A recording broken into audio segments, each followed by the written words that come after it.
What up, guys? We are live. So we have a pretty fucking amazing debate for you today, or I guess that will be determined as the debate continues. But we got Jazmen Jafar, who's an active OnlyFans girl, and then we got LavLune, who's an ex OnlyFans girl. And they're going to be discussing whether OnlyFans is good or bad. I believe that Lav, correct me if I'm wrong, but you think OnlyFans is bad for women and men or just women? I think OnlyFans is bad for women and also for society as a whole. Okay, so Lav is taking a position like, hey, OnlyFans is bad, and Jazmen, you're going to be arguing that it's neutral or good. Neutral to good to bad. I think it just depends on a number of variables. Okay, cool. I am very much looking forward to this debate. We're going to go to for about an hour and 20, hour and 30 minutes. So it's going to be short and sweet. We're going to start off by giving everyone a chance to make a quick opening statement, probably a minute or two. I'm not going to be a Nazi about the time, but keep it around that. And then it's just going to be purely open discussion. I'm not going to be engaging much. The only times I will step in is number one, if the conversation veers really, really off topic.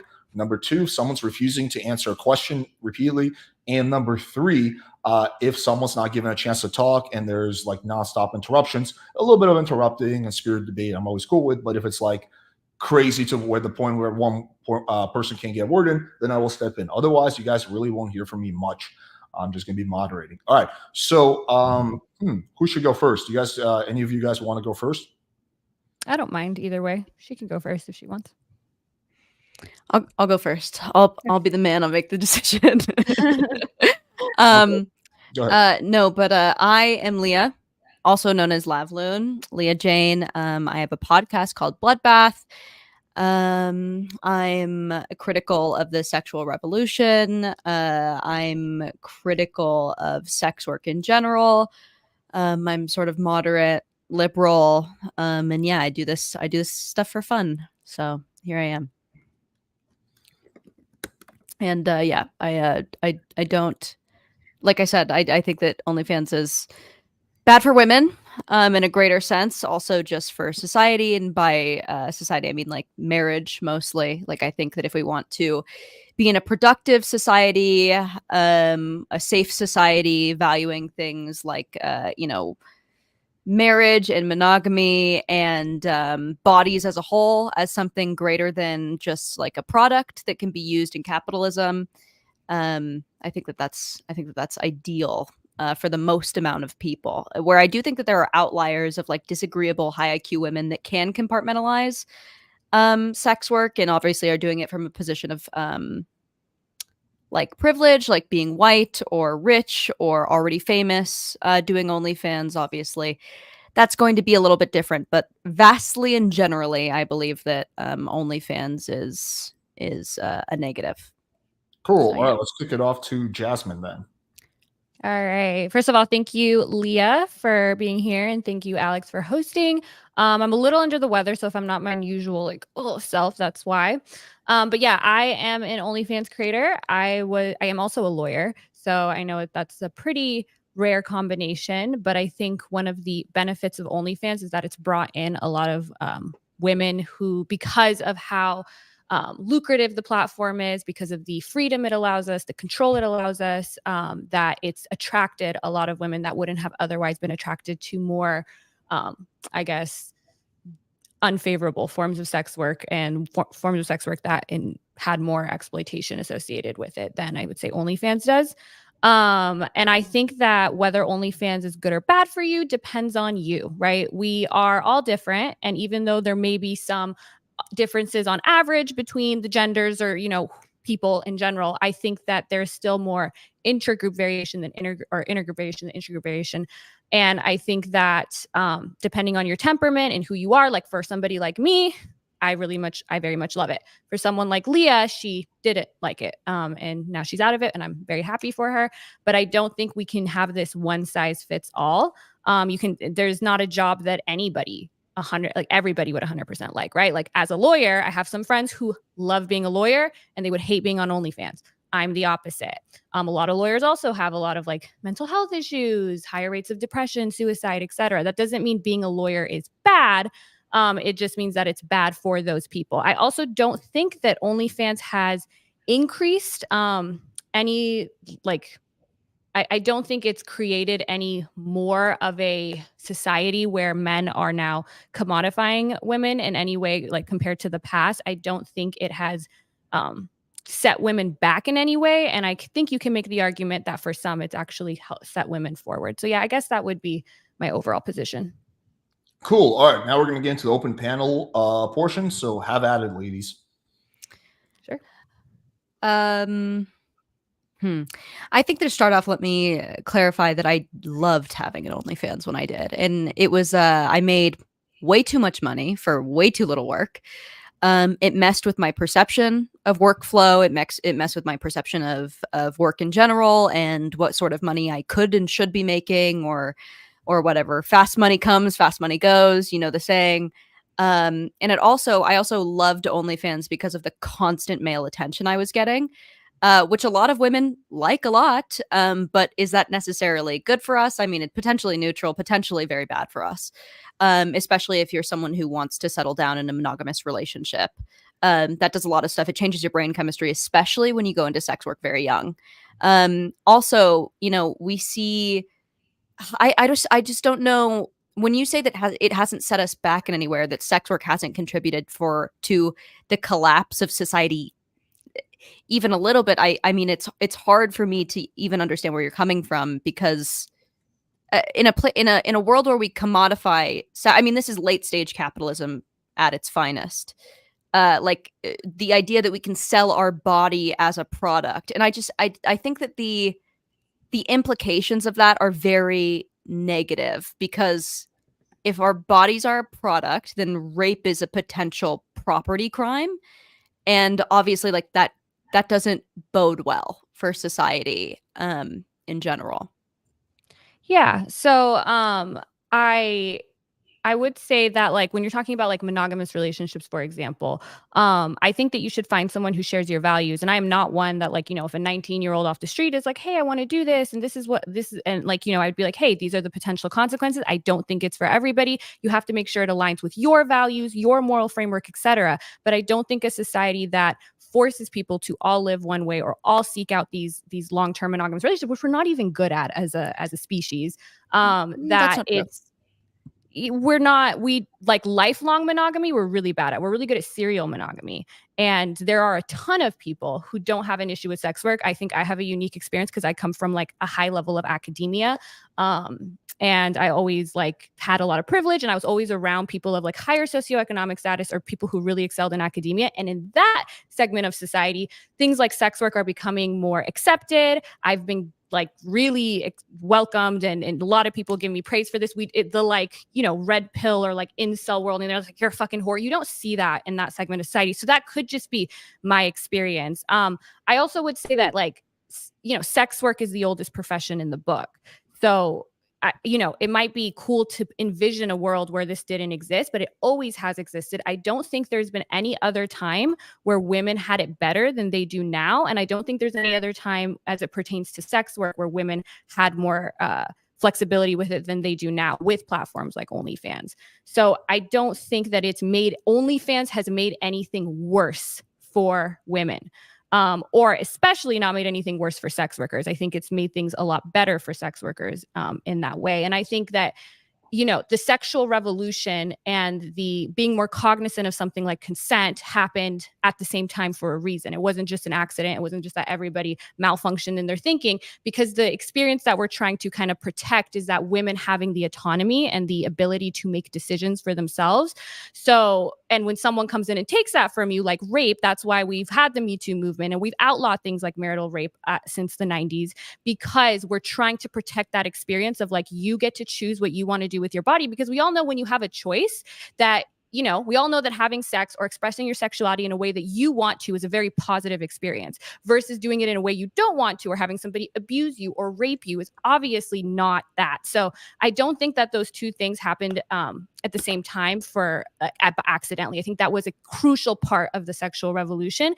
And I like that you share your experience about OnlyFans, because a lot of women would relate to you. I think a lot of women would have a negative feel like they might have not realized it at the time, but they have had a negative impact due to doing OnlyFans. But there are also women like me or women in the middle who may not be exactly like you. And I don't think that you can assume just because you've had a negative impact from it, or that, you know, I like you felt like you like the male attention. Like I'm the opposite. I don't feel like I've never had issues with that. And maybe that's partially due to background. I never really seeked validation based off how I didn't even have social media until I started OnlyFans 2 years ago. I didn't have an Instagram. I didn't have anything. So I don't think we could say that all women's experience on OnlyFans is exactly the same. And I think there are for just as many women who are on OnlyFans that want to be out of it, I think there's a lot of women who would like their lives better if they were doing what I'm doing rather than working like a job that they hate for little to no money, who aren't getting into OnlyFans because of things like stigma, etc. Well, I don't think that's true, just based off of the fact that sex workers is some of the highest reported in mental illness across the board. So I don't know if that's necessarily true. And also, I can appreciate how you have a very individualistic stance on like a lot of these things, and how you say, well, it's all about, you know, critiquing and doing like body checks within yourself and seeing if this is. I mean, it's all very individualistic. Like you need to have someone with your morals. You need to find someone with your morals and whatever. Obviously, you know, on a base level, I can definitely level with you there. I mean, at my core, I believe in individualism because I'm young and I think that I'm never going to die. And I think that nothing I do will ever affect anyone around me. But culturally, I mean, there are things that are good and bad for society as a whole. Like having OnlyFans is very akin to having polyamorous relationships. A lot of women in OnlyFans have partners. This is some form of polyamory, and we know that polyamorous societies do worse. In societies that are completely hedonistic, we do worse.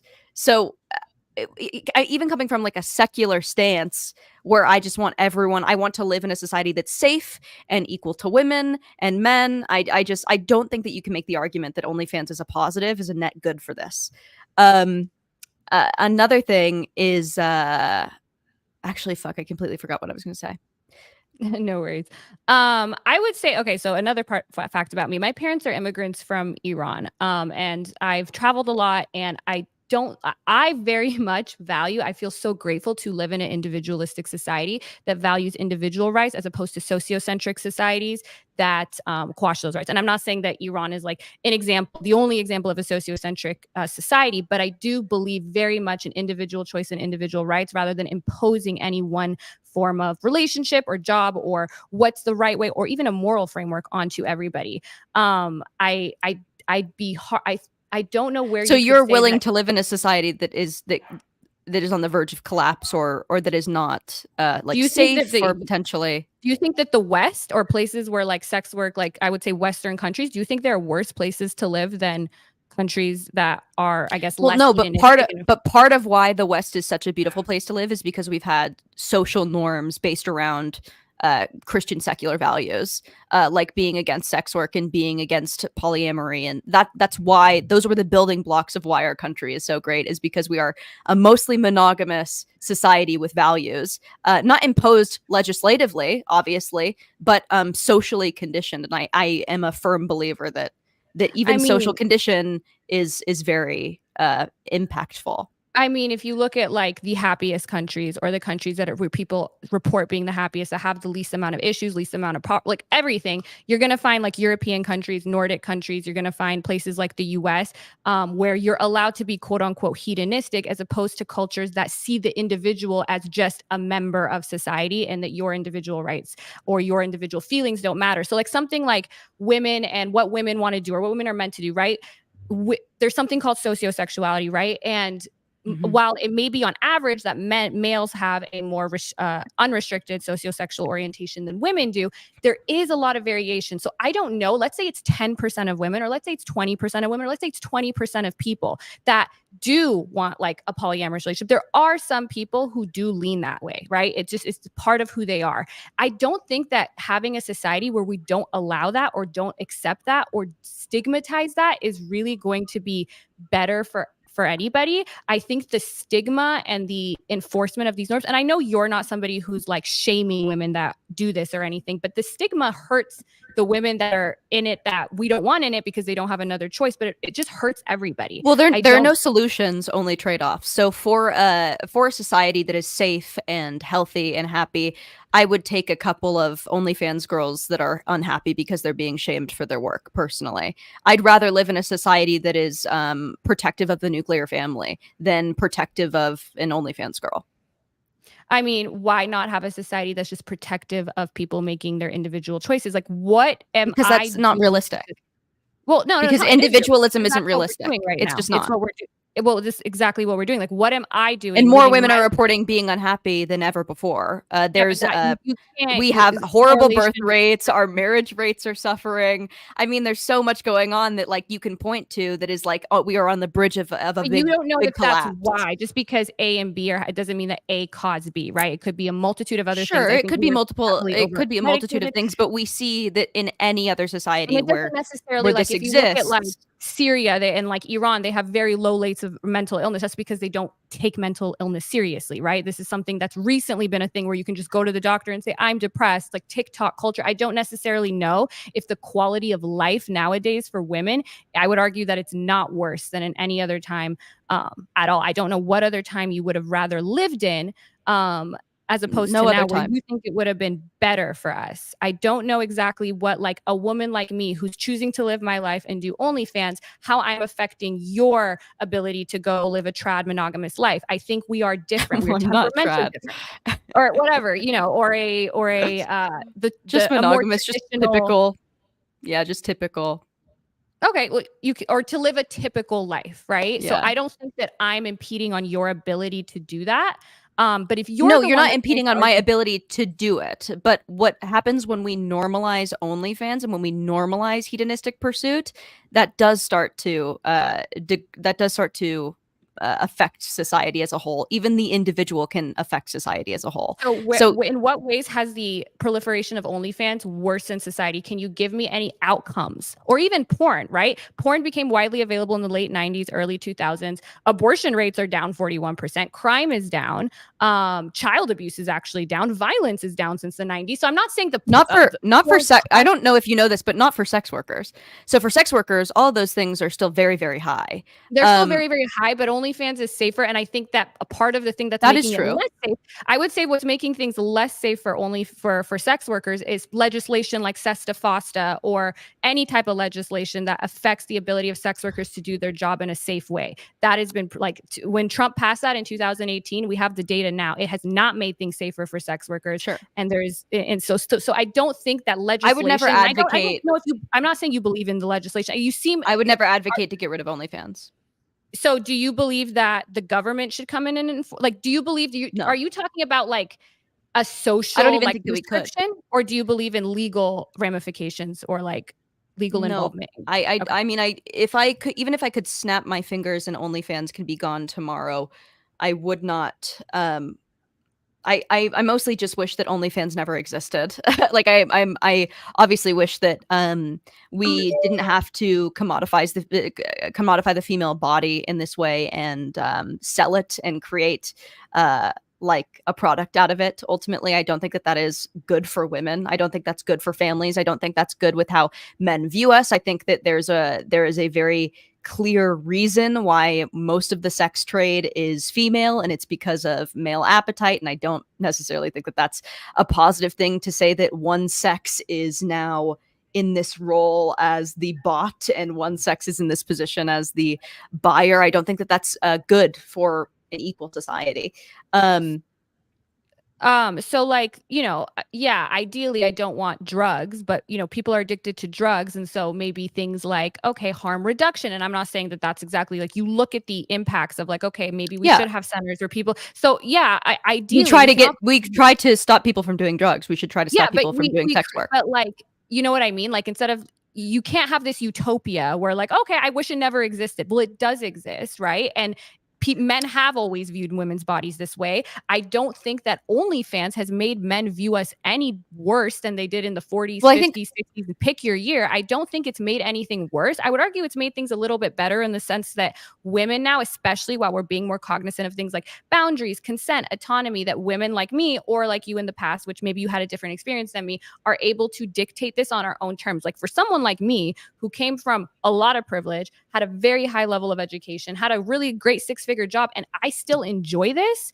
Like, am I, something's wrong with me, or is there clearly a way? Well, no, you are just in you are in like the top you are like the 1% of women who has this life and also enters the sex trade or enters the sex industry, right? Like most women do not have your experience who enter the sex industry. But if it's inherently negative, and if this is obviously nothing that you do as like a privileged wealthy person will really affect you in any big way.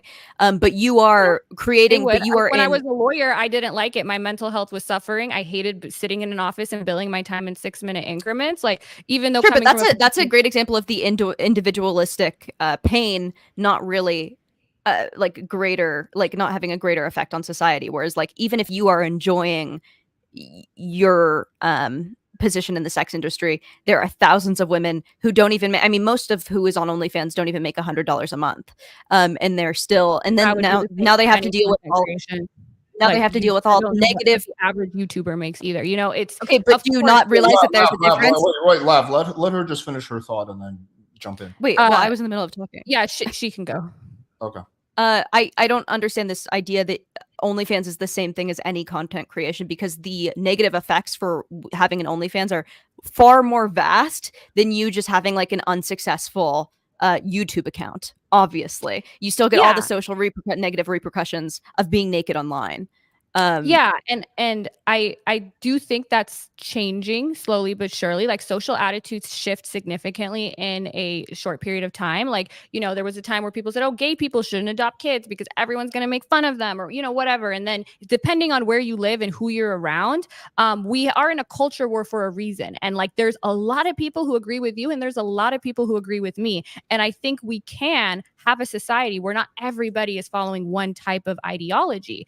And so if something about this was inherently bad, or just the experience of being objectified or putting myself on the internet to be objectified would make me feel a negative way, I don't think I'm that much of an anomaly, in the sense that there are a lot of people who would prefer to do something like this, especially as the stigma becomes less and less rampant, because OnlyFans has. So you want to get rid of stigma with sex work?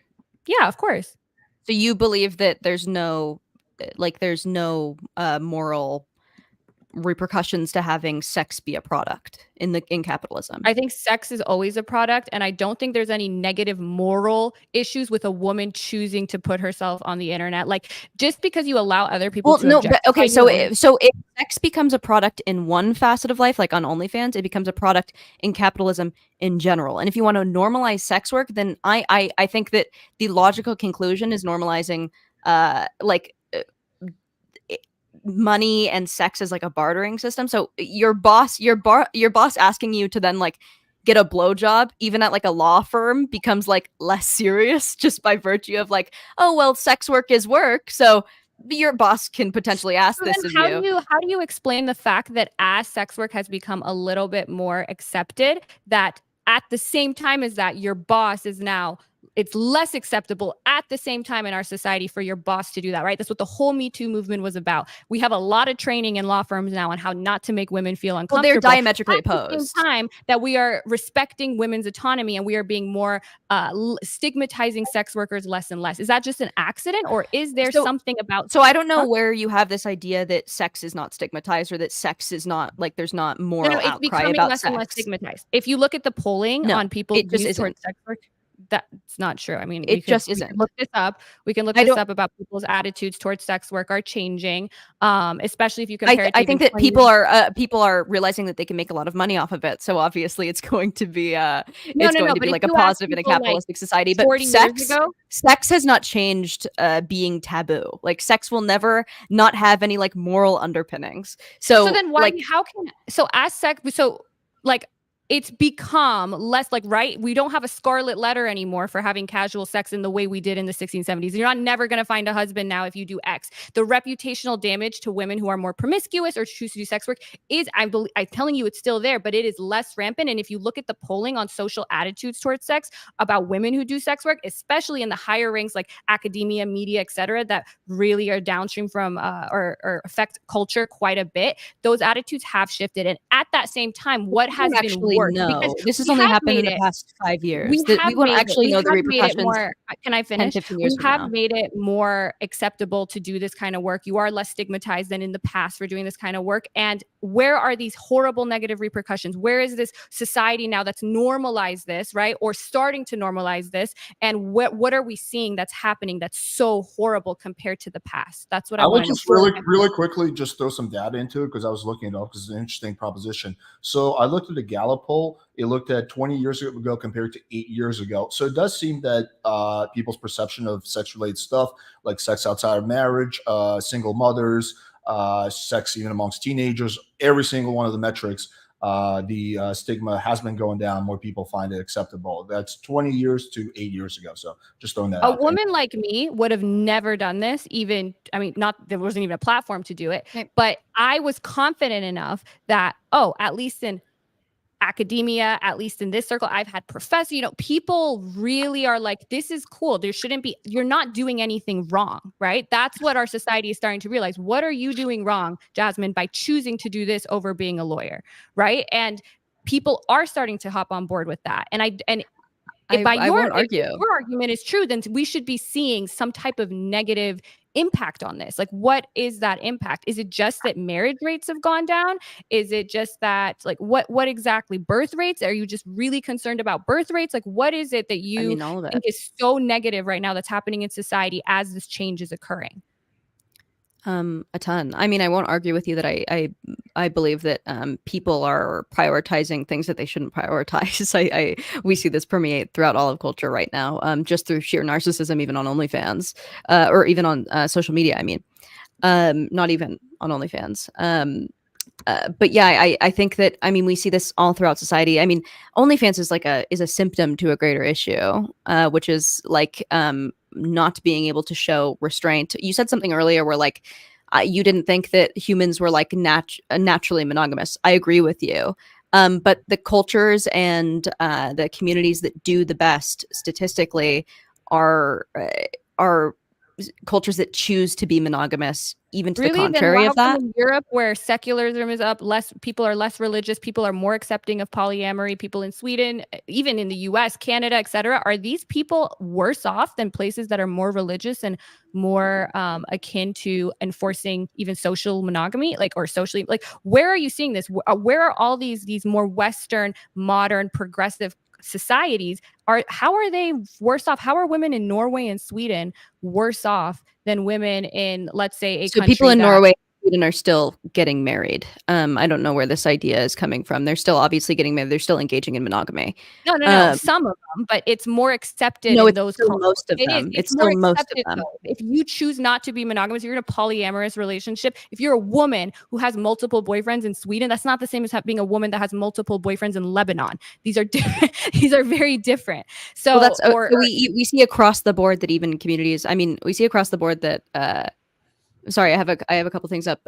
In cultures that permit men to take multiple wives, or the opposite, the intersexual competition that causes greater levels of crime, violence, poverty, and gender inequality than in societies that institutionalize and practice monogamous marriage. I can put this in side. So are you saying that cultures like Islamic cultures that allow men to take like 4 wives? Like, yeah, I don't necessarily think that's bad, but so are you saying that? What do you mean you don't think that's bad? That the culture does worse as a whole. There's more crime, there's more violence. No, but I don't think that's necessarily because people are in polyamorous relationships. But I do think that when one side is able to do it, like we see in Islamic countries, intersexual competition can become very violent. So what do you mean by intersexual competition? Are you saying that now, are you making the red pill incel argument that because women have more choice and we're not like forced to be monogamous and that we're leaving the 20% of the bottom men out of it and they're going to all like Elliot Rodgers us? Like, is this what you're saying? And that is somehow now our responsibility to create a society where we are bringing down women back to when they needed to have a man instead of wanting to have a man, and to restrict that choice that we now have that we didn't have in the past? And are you using that to compare to societies where women have way less rights and only men are able to have take multiple No, I'm not wives? making that argument. I think that females will be sexual selectors forever. It's just by virtue of our biology, it's just going to be true because we of investment theory, parental investment theory. We have a lot more to lose during our gestation period because it's 9 months and then potentially 18 years. So we are just going to be sexual selector society. The choice that we have is now the fact that we have more choice and cultures like ours. No, so men, in the Middle East, you think that's bad? So men in general. So if there is more, so like if men take multiple boyfriends or multiple sexual partners, there's more crime, and vice versa. Do you mean multiple wives? Yeah. There's just more crime. So what countries though? Because the only places where men can take multiple wives are in the Middle East, and those countries have a. So I'm talking about all throughout history in general. So I'm not talking about even places that exist right now. I'm talking about just like statistically what psychologists have, or psychologists have collected data from, is just from all throughout society. I just don't see how, like, if we're looking at the world right now, the places that are it's not just the world right now. So we need to take into account what has been true as well as what is true right now. Well, what the problem is that the countries that are doing the best are thinking the least like you. So that's the thing. While you can say historically Christian ethics have informed maybe our typical moral system, at the same time, people are becoming less religious. We choose to live in a secular society. We don't want that. And maybe that influence has been good and has led to some good things, but that doesn't mean we now need to hold on to it. We don't need to hold on. We don't have to have the traditionalist fallacy that just because this is the way things were done. That's part of why we've done so good. Best way to do things, because it's not the best way to do things, because if it was, we wouldn't have all wanted to fucking change it. We would have been a bunch of women. We want to change it because we are naturally restless as a species, not because it doesn't and if work. we're naturally restless as a species, and you just want to force us into the past, which obviously didn't work for a reason, that doesn't. I don't see how that's really going to help. It did work. It made us the strongest. It made us the strongest country imaginable. So I don't know what you mean. Part of why we are so strong as a country is because of Christian values. We are strong as a country because we have a constitution that specifically did not allow Christian values and ethics, while many people still believed in it. We are the greatest country ever because we said that we do not want to force anyone into this. We don't want this to be a ton of immigration and a ton of other people from different cultures, different backgrounds to come here. I think that's what makes us the best country in the world. But even then, there's still an American way that those immigrants have adopted and become more successful for. I mean, plenty of places leave to make money here, but also to exist in the most powerful country in the world. And part of the building blocks in being the most powerful are being a monogamous Christian society, even though it is not. Nobody's immigrating to the United States because they want more monogamy from the South America or wherever they're coming. Women will come here from places like the Middle East to live safer lives generally. Yes, safer lives, part of why our country is safe, and because it's safer for women when they have more choice. It's safer for women when they have more freedom. It's safer for women when they have equal rights. That's one of the reasons that a lot of women want to come here and they enjoy coming here. Like, you even have passport bros who go into these societies where monogamy socially is far more enforced, where there's far more stigma against these women, and they're bringing them here where they have equal rights, where they're not going to be as shamed. I still think that there are issues, and they're allotted the ability to be themselves. They want to come here for that. The United States is the United States because we believe in individual rights rather than making ourselves like a sociocentric. Sure, Again, I don't believe in legislation against sex work, or not against sex work, against OnlyFans. I don't even believe in enforcing Christian values on people. I think that that's part of why America is so great. But also, it permeates through culture even without having to legislate it. We were founded on a Judeo-Christian culture. We were also founded on secularism, right? I can go through.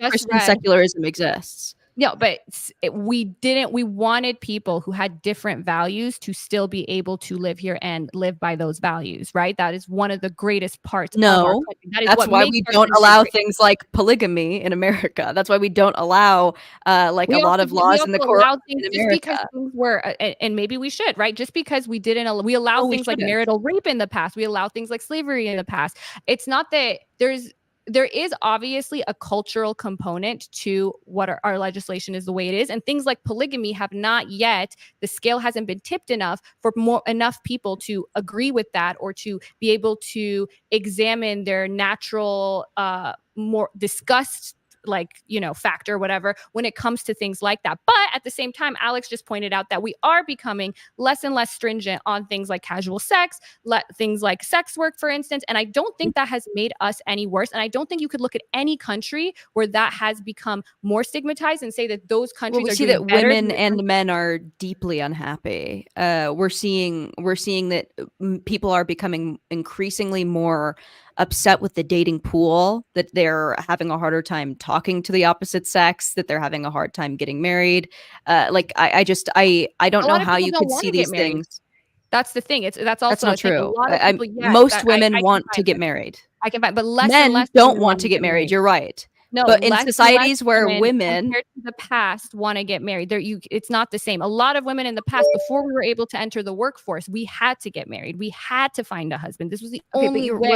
We're also entering a society in which now women are lying to each other and saying you can be very happy and just be a girl boss and don't get married, and then we see rates of like high depression amongst like women CEOs. Don't know that's causing the high depression, right? It could be something like social media. It could just be, I think one of the biggest contributors of that is that we don't have a lot of community in the West. Whereas if you go to other cultures, you see they have community, whether it's through religion, whether it's just, those types of things. Isolation is a big contributor to mental health. And we also don't, like, again, you can't go in Iran and be like, hey, I'm not saying that this thing is causing that's the only thing that's causing mental illness, but we see that unmarried women report being very unhappy, being unmarried and childless.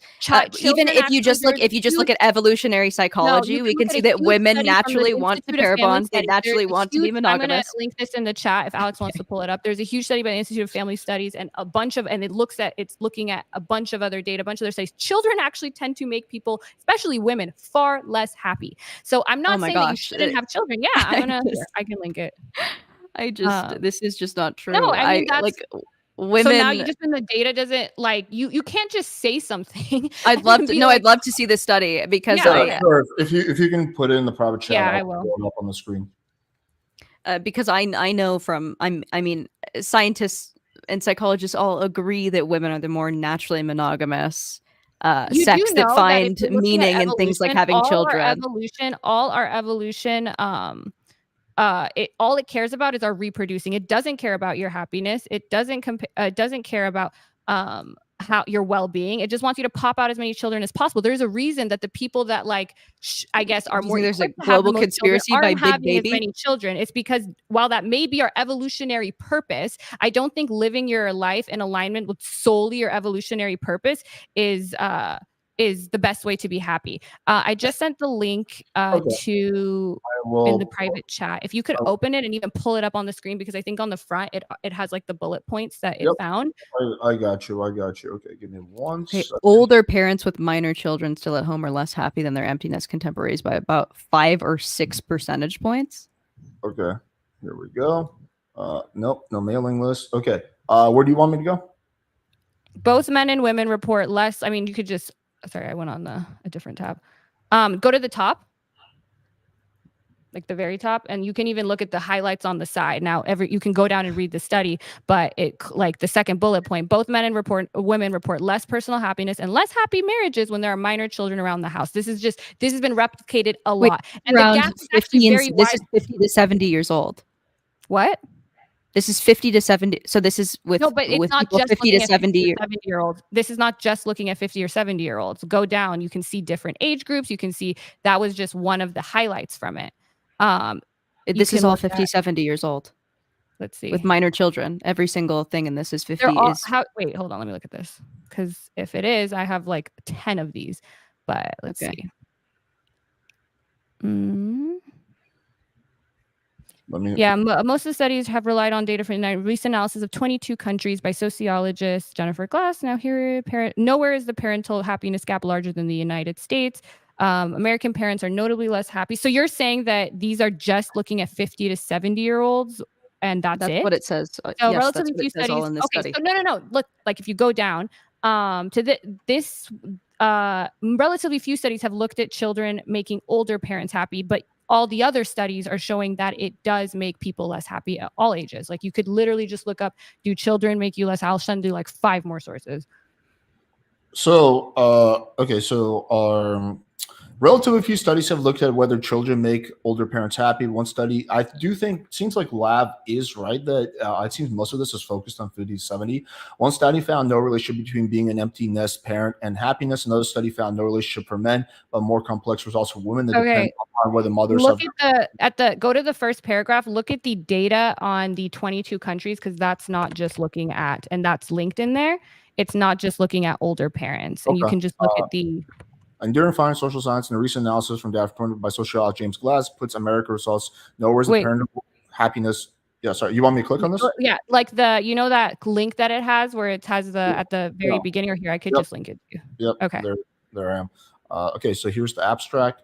I don't know if you guys want me to read it out loud or you want to read it, but abstract recent portfolio. Let me see. Conceptualizing parenting as a stressor buffer. We hypothesize parental differences in happiness are smaller in countries providing more resource support to families. Our analysis of European social surveys and the International Social Survey Program reveal considerable variation in parenthood gap happiness across countries, with U.S. showing the largest disadvantage of parenthood or happiness when it comes to parenthood. And this is looking at not just 50 to 70-year-olds, but even if the goal is to have children, even if we're just looking at 50 to 70-year-olds, we're looking at people who chose to live their lives in the way that you're saying that they should. No, so that's young children. That's them with having minor children from the ages of 50 to 70, which they report being unhappy with, which of course you're tired at that point. You don't want to have children at 50 to 70. You don't want to have young minor children at 50 to 70. I think it's important to clarify. There's something we're missing here. No one's just talking about if you have minor, who the fuck That's has what the study that you gave me is talking about 50 to 70-year-olds with minor children. Also provided the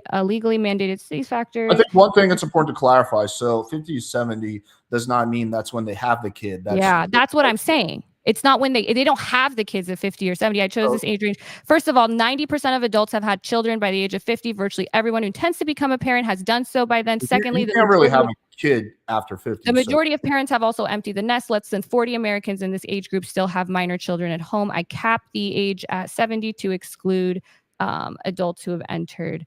I don't even know how to pronounce that word.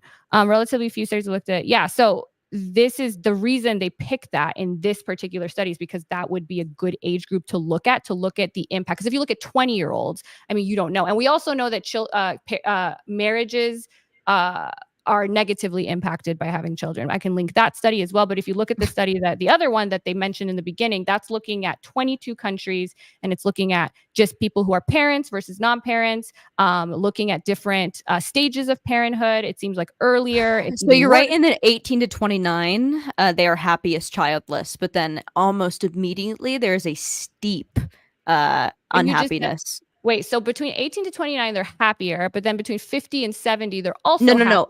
After 29, women report being far less happy, childless. And also it says here, premarital sex and cohabitation being normal, but the overwhelming majority of women still desire marriage. 87 of them still want marriage even before childbearing. I'm not saying that most women don't want marriage. It's still what's been socialized into us. But I'm saying less and less women want marriage than. Well, do you not? Okay, so if we're just talking about socialization, then don't you think that in a world and in a society where we're saying like, oh, you don't need to have kids, and having kids is actually so boring, and you have like a greater purpose, which is like making a bunch of money. Don't you think that would also make like women potentially upset with their like? Don't you think that it would also make people feel bad, like women feel bad about having families?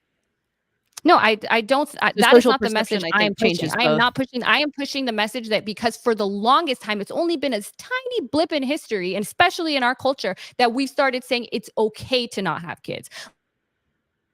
Like until literally like now, we have been pushing the message that this is your role. You should be having children. If you don't want children, something's wrong with you. This is your duty. This is how you blah, blah, blah. And now it's only been recently that a lot of women are like, wait a minute, I don't want to have children, and that's okay. Here's another study. It might not be what you want to hear, but research from the UK and US suggests the answer is a resounding yes. It shows that women who don't marry or have children are consistently the happiest group in the population. So there is a lot of data that indicates that children are not necessarily going to make you happier. So it's funny that you think that that definitely is a reason that women are more unhappy. It could be a part of it. It could be the case for someone, but I don't think that our culture has shifted so much that a lot of people who want to be mothers now like are shamed out of it. And I'm not saying that never happens, but I don't advocate for that. And I don't think it's even still as much of a mass scale issue as the reverse, where women hit my age, 29. I just turned 29, and people are like, when are you having kids? You're hitting a wall. Don't you want to have kids? Like, I think that's still the majority mainstream culture. Okay, well, the majority mainstream culture will want to have children. So if you're someone who doesn't want to have children, that's obviously they're outliers to a population.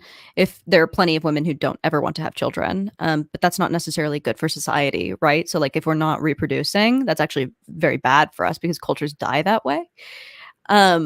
So I that's don't think that we're here to like, I don't think that we should be right now forced to live less fruitful lives so that do you think they want to generations down the force line- anyone to do anything? No, I don't think you want to force. I agree with you, but that's why you should. I don't think you should even be pushing this on women. I think that women should do what feels right to them. If you want to be a mother and that is something that is your calling, that is what you want to do, then do it. But and if you don't want to be a mother, if you've never had a maternal instinct, because there are women like this who just don't want to do it. They don't Part wanna of have kids. society is not letting just people who don't know better just do things that they feel It's like not that they don't want to work. do. If that was the case, it wouldn't be the most privileged women that are also choosing to have the least amount of kids. The dink lifestyle right now No, seems I to think be that- showing the greatest level of happiness. Dual income, no kids. It is the women No, usually you that- as we brought up earlier, we are like an extremely depressed society. no, but you don't know why that is. But the poorest Well, women, part the of it most is because we're too underprivileged women are educated. the We're ones having overeducated. the most kids. The least privileged, most poor women are having the most kids. The higher status And they women actually are having report being happiest. They actually Huh? report being happy at levels far greater than No, the so rich you're saying waspy woman who does not have children. women who don't have money and are living that's The actually one average of the biggest Yes. that is actually one of the biggest Even in developing contributors in countries, both of these studies. even That in was one of the developing biggest countries, factors that women actually affect report their level of in poor happiness as no, women in poor countries You can look report this being up. happier, but that's not for that reason. In the United States, women who are poor and especially mothers who are poor actually report way less No, I'm not happiness. talking not even poor. I'm just talking about middle class. So obviously, hey, let's say that you have most things paid for. Or But, most like- whatever, you don't have to worry about your bills. But- Obviously, but worrying about you're- your bills would make you unhappy. But there are greater, Yes. happiness, greater purpose. Like women feel greater purpose, greater happiness when they're married and have children. Let me just No, quickly they don't weigh- report just that when they have also- children. Let me just really quickly throw out two more studies that I personally read in the past. So one of them supports Lav, one of them supports Jazmen. So the first one is that it seems that when they look at women who don't work and stay at home, have kids, women who work and don't have kids, and women who work and have kids, by far the happiest ones are the ones who work and have kids. It seems that the women who just work and women who just have kids are kind of equal in terms of their happiness level. And then there's this big increase if they work and have kids. Now, the other study that I've seen is that it does seem that women who have kids later on in life, like 30s, do seem to be happier than women who have kids. Yeah, I've seen that too. So those are the Women two. who Yeah, have I know that women- that's the case. I think that having children at I don't think that you should just get married and have children as soon as you're able to. I think that especially having children after 25 is very important to a brain that's developed. And if possible, after you become educated, and I mean maybe Yes. like he said, go and work and make something of yourself instead of being. And I'm Yes. not saying there's anything wrong with like being a stay-at-home housewife or being a stay-at-home mom. I just don't think I think you're making a big gamble by doing that, and I don't think that Sure. this seems to have positive outcomes for you or your child. But my point is that I don't think necessarily pushing marriage and kids makes everybody happier. I think it makes a lot of people less happy, and I don't think that maybe a little less happy, maybe a little less No, but happy I for a don't- I safer don't think that society. there is, but this is the thing, like, so you want people to have kids and have more kids because generations down the line, like, do you know how long it'll take for our society to collapse? like you think that women should sacrifice themselves now if they don't want children and this is not something they want to do? I don't know So if you that- know about the birth rates in Korea, but they're potentially going to be completely wiped out in 100 years. Well, They are we just won't talking about- exist. So But Korea also isn't a place that I don't think that the reason the birth rates are declining in Korea is because women are liberated and are doing sex work or whatever, right? Well, it's because they are entering the work. Part of it is because they're entering the workforce and they don't want to have children because they're smart and they're educated. They don't want to have children. So what do you think the solution is? Do you think that they should be forced to? I know you don't think that, but what else is the solution here? Because if you're saying that it is, I think that we should prioritize. They should prioritize what? If it is so important, a lot of women want to work. They want to do this. They don't. I'm not against. I don't think that you should stay at home. I don't think you need to stay at home to be a mother. My point is that if these women are working and they don't want to have kids, especially because the women who are the most privileged, at least in Western society, tend to have less children, that what is your exact argument here that we should be, I know you don't mean to legislate, you're not talking about breeding facilities, but at the same time, no. You're saying that they should ignore their feelings, they should ignore their inclination. We should bring back Christian values because everyone is happier and safer. And where is your evidence that societies that promulgate monogamy and all of that are better than ones that don't? Can you show me? It's all around you, but yes, I can also send you some. What do you mean it's all around me? I live in the United States, so I'm really grateful, and we actually aren't pushing those things, and I think that's made things a lot better for women. Only in the past 10 years have we even opened up this idea of polyamory. We have been a strictly monogamous society based on Christian secular values. So since we've become more accepting of polyamory, what have been the catastrophic negative impact of that? Can you tell me? Just because a very small percentage of people are now choosing to be polyamorous, where is the horrible no, I don't think that polyamory is going to be I don't think that polyamory is going to first of all, I don't think that polyamory is ever going to be widespread because I think that women mostly are monogamy. Well, not most people, most women. So men actually hate monogamy, but they do better in monogamy. Whereas women prefer monogamy and also do better in monogamy. I don't think you can make a blanket statement. There are men who lean monogamous too. Now there may be more men who have more the individualistic data points. I just don't want to even interact with. Obviously, I know that there are exceptions to rules. 10% of women want to be polyamorous. We just say fuck that 10% because somehow them living what do you mean fuck them? What does that mean? What do you mean fuck them? What does that mean that I'm saying? Okay, so if 10% of women want to be polyamorous or want to be promiscuous or want to do XYZ and they're able to do that and we don't shame them for it, how is that worse for society if that 10% does what the fuck they want? So how is it better for society that we tell that 10% no, you have to do things so it's about creating social norms. But that's my point. If the social norm is okay, I don't care about shaming people who live in a way that is conducive to a bad society. This is my fucking point, though. When you're saying most people leave, you're saying this is so mean. People will feel so bad if we shame them for doing what they want to do with their lives. Okay, if you're happy doing what you want to do with your life, it shouldn't matter if most of the world doesn't care or cater to you. That's why polyamory marriages are not straight. So you guys who are gay, sorry, no, it's better for a society if most of us are still able to be straight, but we still completely accept and let people who aren't straight. Not most people are gay, whereas I think a lot of we are a naturally polyamorous that's my fucking species, point, girl. which is bad for society. Most people are showing straight. There is a minority of people who are gay, and it is not better for society to demonize the minority because they are the minority. I don't know what you mean demonizing. I don't think that you need to demonize something to create a social norm. But a minority of people are polyamorous, and it is not. I don't see any evidence that it's better for society to stigmatize that 10%. Just like it's not better for society to stigmatize the minority. So you're focusing on stigmatization. I'm not focusing on stigmatization. I'm focusing on creating a social norm, building something positive, not negating something. So should we create a social norm for heterosexuality? There's already a social norm for heterosexuality. That's naturally how we are as humans. I understand, but the fact that norm has kind of shifted in a little bit, right? This data also shows us that people are more and more accepting of gay people. Yes, it is. Look at the data on how people feel about gay people in the last 20 years. Look at that. No, but more people are not worse now. Because we've been more accepting of that minority group? Has society become worse because of that in any way?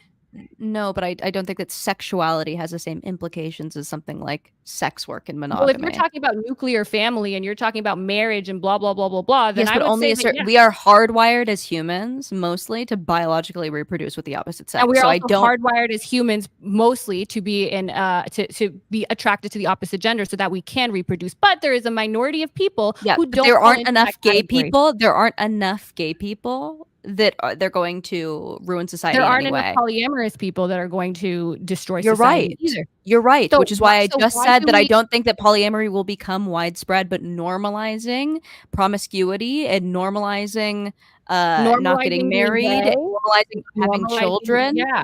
Normalizing that it's okay to be with the same gender when you can't reproduce. Normalizing that it's okay to be You cannot bisexual. compare these two Normalizing X, Y, Z. things. You You can cannot make the compare these two exact things. same argument. Yeah, because No, it's the you can't same compare thing. these two things. It's a Why? sexuality based because they're different. You can't compare them. Polyamory is most of the data on polyamory also shows that it tends to lean towards being more of an orientation as opposed to there's people that are just have an unrestricted sociosexual status. A lot of those people don't even process like some of the same emotions that we do. There's a ton of data on this and they are a minority, just like gay and trans people are a minority, but it is the social norm should not be that they are doing something worse than we're doing. It should be that most human beings It's fall not worse. It's that they're not doing something that's going to keep our country strong and happy and healthy and okay, so not what? crime riddled. They're just they aren't made that they aren't hardwired. Not all of us are hardwired in one way, clearly. And by allowing those people that aren't hardwired in the way that makes them a part of the majority group doesn't make society any worse. And if you do think it makes it worse, I want evidence for that. Okay. Do you have any other evidence? Do you have any evidence for that? Do you have any evidence that societies that don't enforce as much of a social norm or don't stigmatize? Yeah, I'll send them. I'll put them in. Yeah, show me a society that where people are less accepting than we are towards minority sexual orientations or people I don't know why you're doing better. focusing on that. I'm not focusing because, on because the it's funny because you just it shows that you have an I don't think it's inherent funny at issue with all. this. But when I give you an analogy or I compare it to something like sexuality, where there is a majority, there is a norm, there are categories that we all fall into, but there are people who don't fall into those categories, and we seem to all agree that society is better when we let them be that, and the social norm is still. Most of us homosexuality will never create a big problem because homosexuals make up a very small portion and they always have of society. But you just said polyamorous people make up a very small percentage. No, people who live polyamorously make up a small percentage, right? Because most people agree that even if they want to have sex with multiple people, that society does better in monogamy. But so it's a social decision that we've made. Not being polyamorous because they're thinking, oh, society does better this way. It's actually a small percentage of people who are most people don't think that deeply about their behavior at all. Well, you could definitely make the argument that more and more people are coming out and living their lives in not in a heterosexual way. They're part of the LGBTQ society, and there's more of them than there was when this was less socially accepted. It's the exact same thing with polyamory. It's still a very small percentage. That percentage is growing only because we're allowing people to live their lives instead of hiding in the shadows because they're so worried about going against the social norm when it's not who they are. And how is that making anything worse for anybody? How is it making anything worse that more people identify as LGBTQ now than they did 15 years ago, or that more people identify as polyamorous than they did? In cultures that permit men to take multiple wives, the intersexual competition that occurs creates greater levels of crime, violence, poverty, and gender inequality than in society. All of the countries that allow men to take multiple wives. That is a key finding of new university. That allow men to take multiple wives also have a slew of other issues and give women no rights. Hold up 1 second. Let me, in the interest of fairness, let me pull up the article that Lav just sent. Okay, here it is. Where do you want me to go? I mean, it's this whole thing. It's like a brief synopsis of the study. According to Heinrich, monogamy's main cultural evolutionary advantage over polygyny is more egalitarian distribution of women, which reduces male competition and social problems. By shifting male efforts from seeking wives to paternal investment, institutionalized monogamy increases long-term planning, economic productivity, savings, and child investment. Monogamy's institutionalization has been assisted by its incorporation by religions such as Christianity. Monogamous marriage, by the way, let me just say that, let me make this really clear. I'm not a Christian. I just believe that in Christian secularism works for society. I don't have any belief in God. I just know that this is good for society, obviously. And this is Monogamous probably the reason- marriage also results in significant improvements in child welfare. I don't know if you know this, but if there is a parent in the home, if there is a non-parent partner in the home, non-biological parent partner in the home, there is a 100% increase of death for the child in America. The problem with this stuff is that when people who are more likely to have children out of wedlock, or quote unquote single mothers, are also more likely to be poor and not have education. If you actually factor in for things like maternal education and socioeconomic status, all of this dissipates. It has nothing to do with the father being in the house. It has nothing to do with a nuclear family. It has to do with resources and education and access and status. That is what it has to do with. So this idea that no, it's just good that we should just because look at the I'm confused on how you don't think that these things are related. Because when you measure, like if you look at, for instance, children right now born to donor born children, and you look at that, you see that those children that don't even have fathers, they have a donor as a father. Those children are doing fine, because the women who typically have children again. So what I know, polyamory is a very rich concept. Like this is something that only rich people really even have to think about, right? Like the normal every person is going to get married. They're going to be in a monogamous relationship. And when we are a culture that is naturally monogamous, like women want to be more monogamous across the board. Women want to be more monogamous across. Rich people are more likely to be polyamorous? It's more likely to work. It's more likely to not create consequences for them. Yeah, absolutely. Well, anything that rich people do is less likely to create consequences. That's the point that I just made. They don't have. Yeah, but my point is that I don't think polyamorous people. I haven't seen any data that shows that polyamorous people are more likely to be in this category as opposed to just an average middle class person. I didn't make that argument. So you're okay. What is the horrible thing that's? I still don't get it. What is? So can you tell me exactly what your argument is when it comes to? So I'm not even saying. You keep trying to put 10%. I'm saying that something is like horrible. Why you allowing let me finish once? Why allowing 10% of people, let's say, who I don't think that we shouldn't allow people to do things. I don't know what argument you think I'm making. So then what is there anything wrong with the argument that I'm making that they should be able to do what they want and that's fine for them? And I don't think the individual is not necessarily good for the society when we are building social norms. But do you think that the social norm should be polyamory? Right, is conducive to having a good society. Do you think the social norm should be polyamory? The social norm, if we shouldn't think, the social norm is never going to be polyamory. Yes the social or no? Norm, wait, what's the question? True, but do you think that it should be the social norm, that polyamory should be the social norm?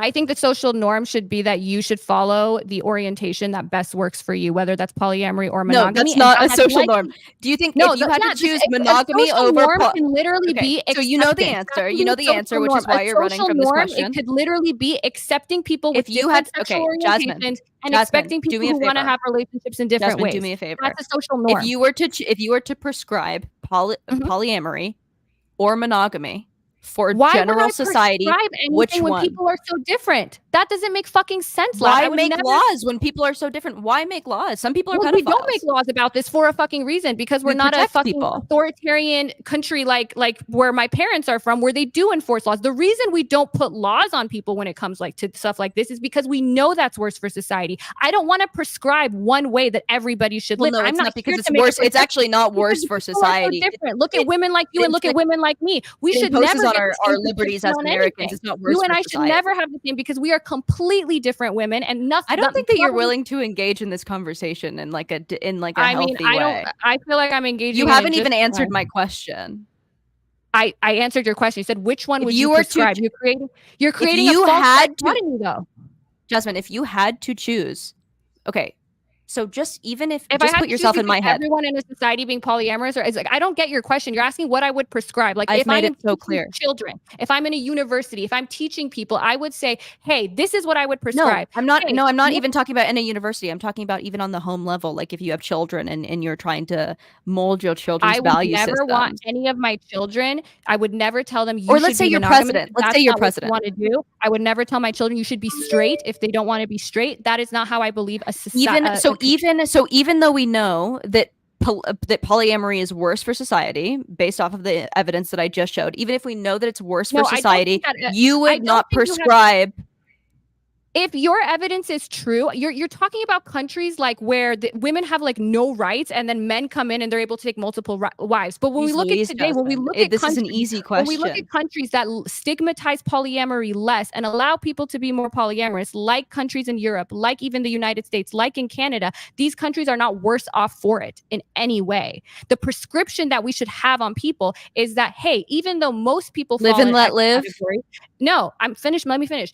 Even though most people fall in this category, there are going to be, when there are billions of people on this planet, when we have 330 million people on this planet, and if 10% aren't hardwired like the rest of us, or 10% are temperamentally different than the rest of us, that there's anything wrong with that. It should just be, hey, these are the ways you So can I'm have not talking about morality wise. I don't think that there's anything wrong with that. I don't believe in an objective morality. Do you think our societies are worse? It's not that I think now? it is statistically shown. No. That We have been okay. So the data that Alex has showed you, that we've become more accepting of things like that, or if you look at Europe, where they're more accepting of things like polyamory, where they're not enforcing monogamy, where they're not putting these rigid expectations on women.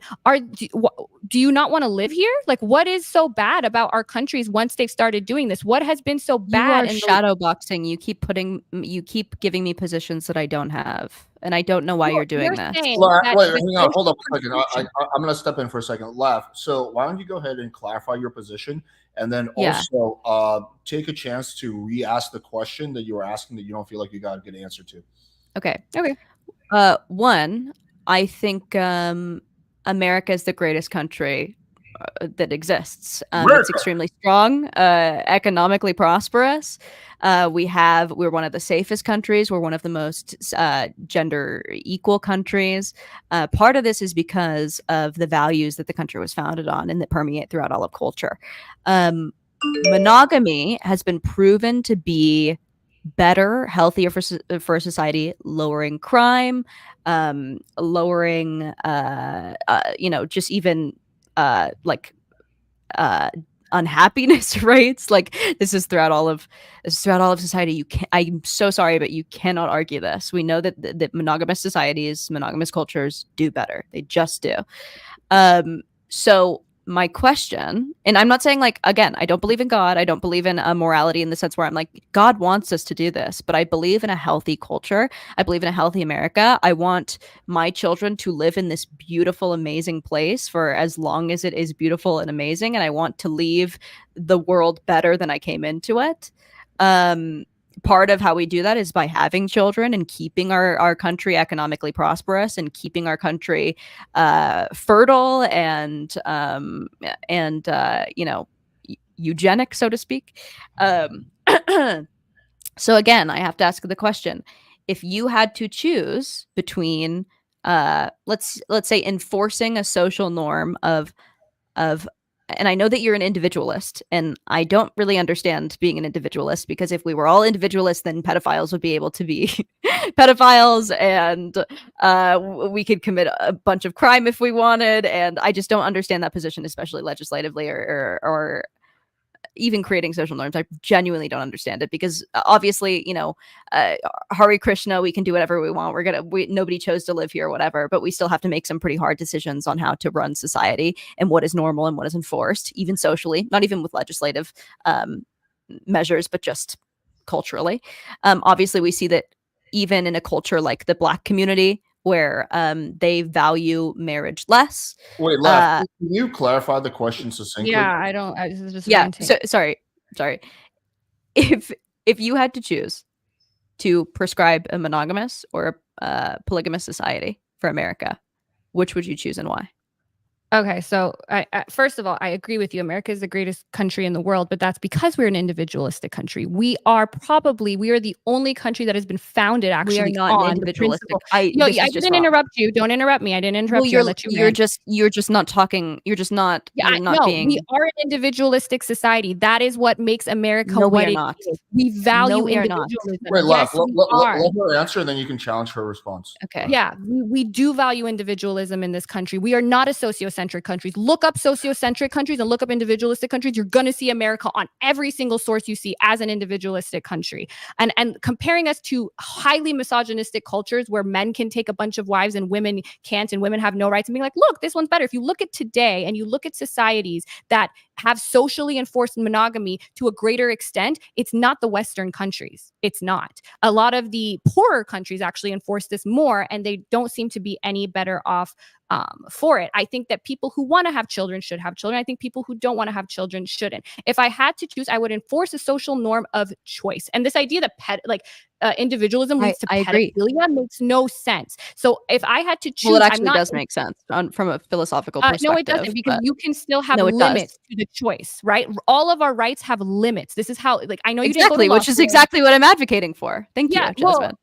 but okay, the reason our rights have limits is because you, like the harm principle, right? You can do whatever you want as long as you don't harm another individual. So you can go do what you want. But what about when you harm society? What about when you harm generations to come after you? Let me just also step in. So Jazmen, so what she's getting as a hypothetical, gun to your head, you have to pick one. There's no third choice. It's like, okay, you have to pick between 1,000 black people dying, 1,000 Asian people dying. Like, both of those are bad choices. Obviously, the first choice is no one dies, but let's say gun to your head. So you're saying if I had to prescribe everybody be monogamous or everybody be polyamorous, what would I choose? I would choose monogamy in that instance, just because that's where most people fall. But I don't think societies flourish when we force everybody to fall into the majority when there are people who fall into the minority. So yes, I would. If I had to choose in this false dichotomy, I wouldn't be like, okay, fine, I guess I'd pick the one that most people would fall into. But I don't think it's better now that we have marginalized this smaller group of people who don't want to be that way, which is why they're not marginalized. They have the same rights as everyone else. I don't know what the fuck you're talking about. But if you tell people, oh, you should be monogamous, you ought to be monogamous, I don't think that's right. Just like you ought to be straight, or you ought to be X. Okay, so here's another thing that's happening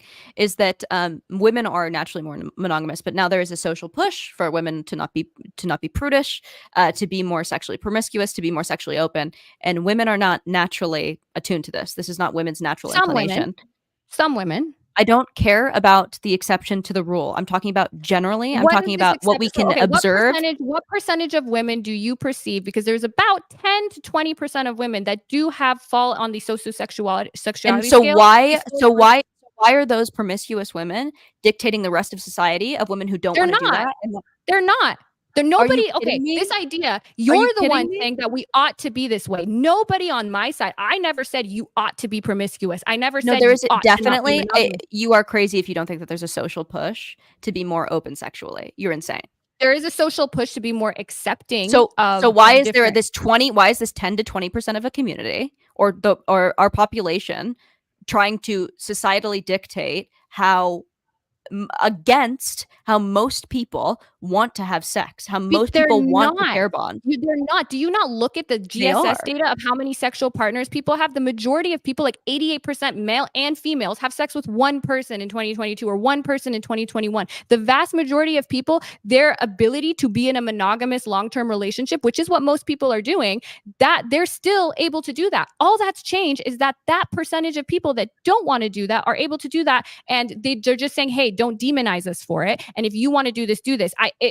I think there's maybe a small amount of people that are like, this is what you should do. You should go sleep with whoever you want, and you should start an OnlyFans. And OnlyFans is sending, I guess, I don't think they're sending people emails or brochures like join our site. But some people want to do this. There is an incentive program that you can create. You can make money off of people that you. I don't know how. I mean, like maybe some people are making it's 1 year that you can make apparently like 5% of what someone else is making. And I don't know a single person. I don't use it. I don't know anyone that uses it. I don't think the majority of money on OnlyFans is being made from referrals. Doesn't have to be the majority.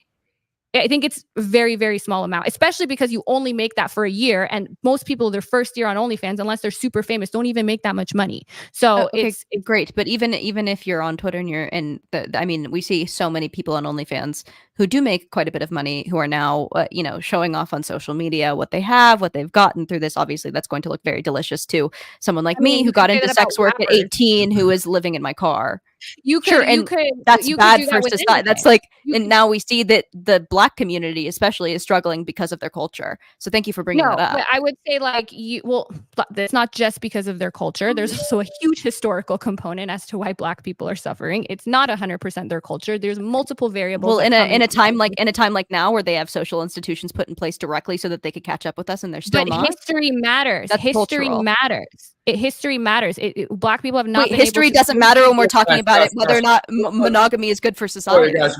Let's get No, off that- people and go back to the OnlyFans discussion.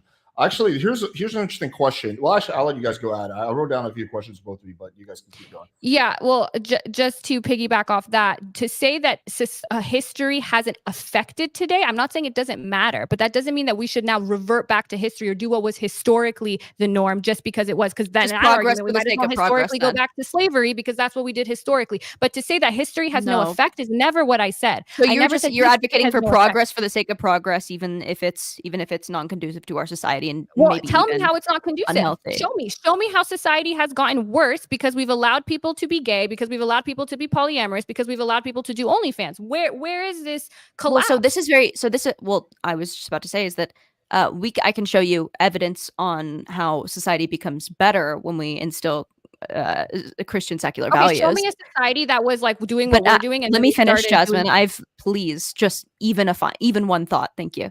You return the same to me. Okay. Okay. What we are going to see in the next, so this is very new. So since the 2000s, in the last maybe 15, 20 years, things have really started to change. Things have really started to shift, where we're denying the nuclear family, and we're being anti-establishment. We're being very, atheist. God has died in a lot of ways. People are leaving churches, whatever. We are going to see the consequences of that, not immediately, because it's never immediate, especially in our lifetimes, but obviously in the next generation and the generation after us, which I'm very confident about because we've seen spikes like this all throughout history.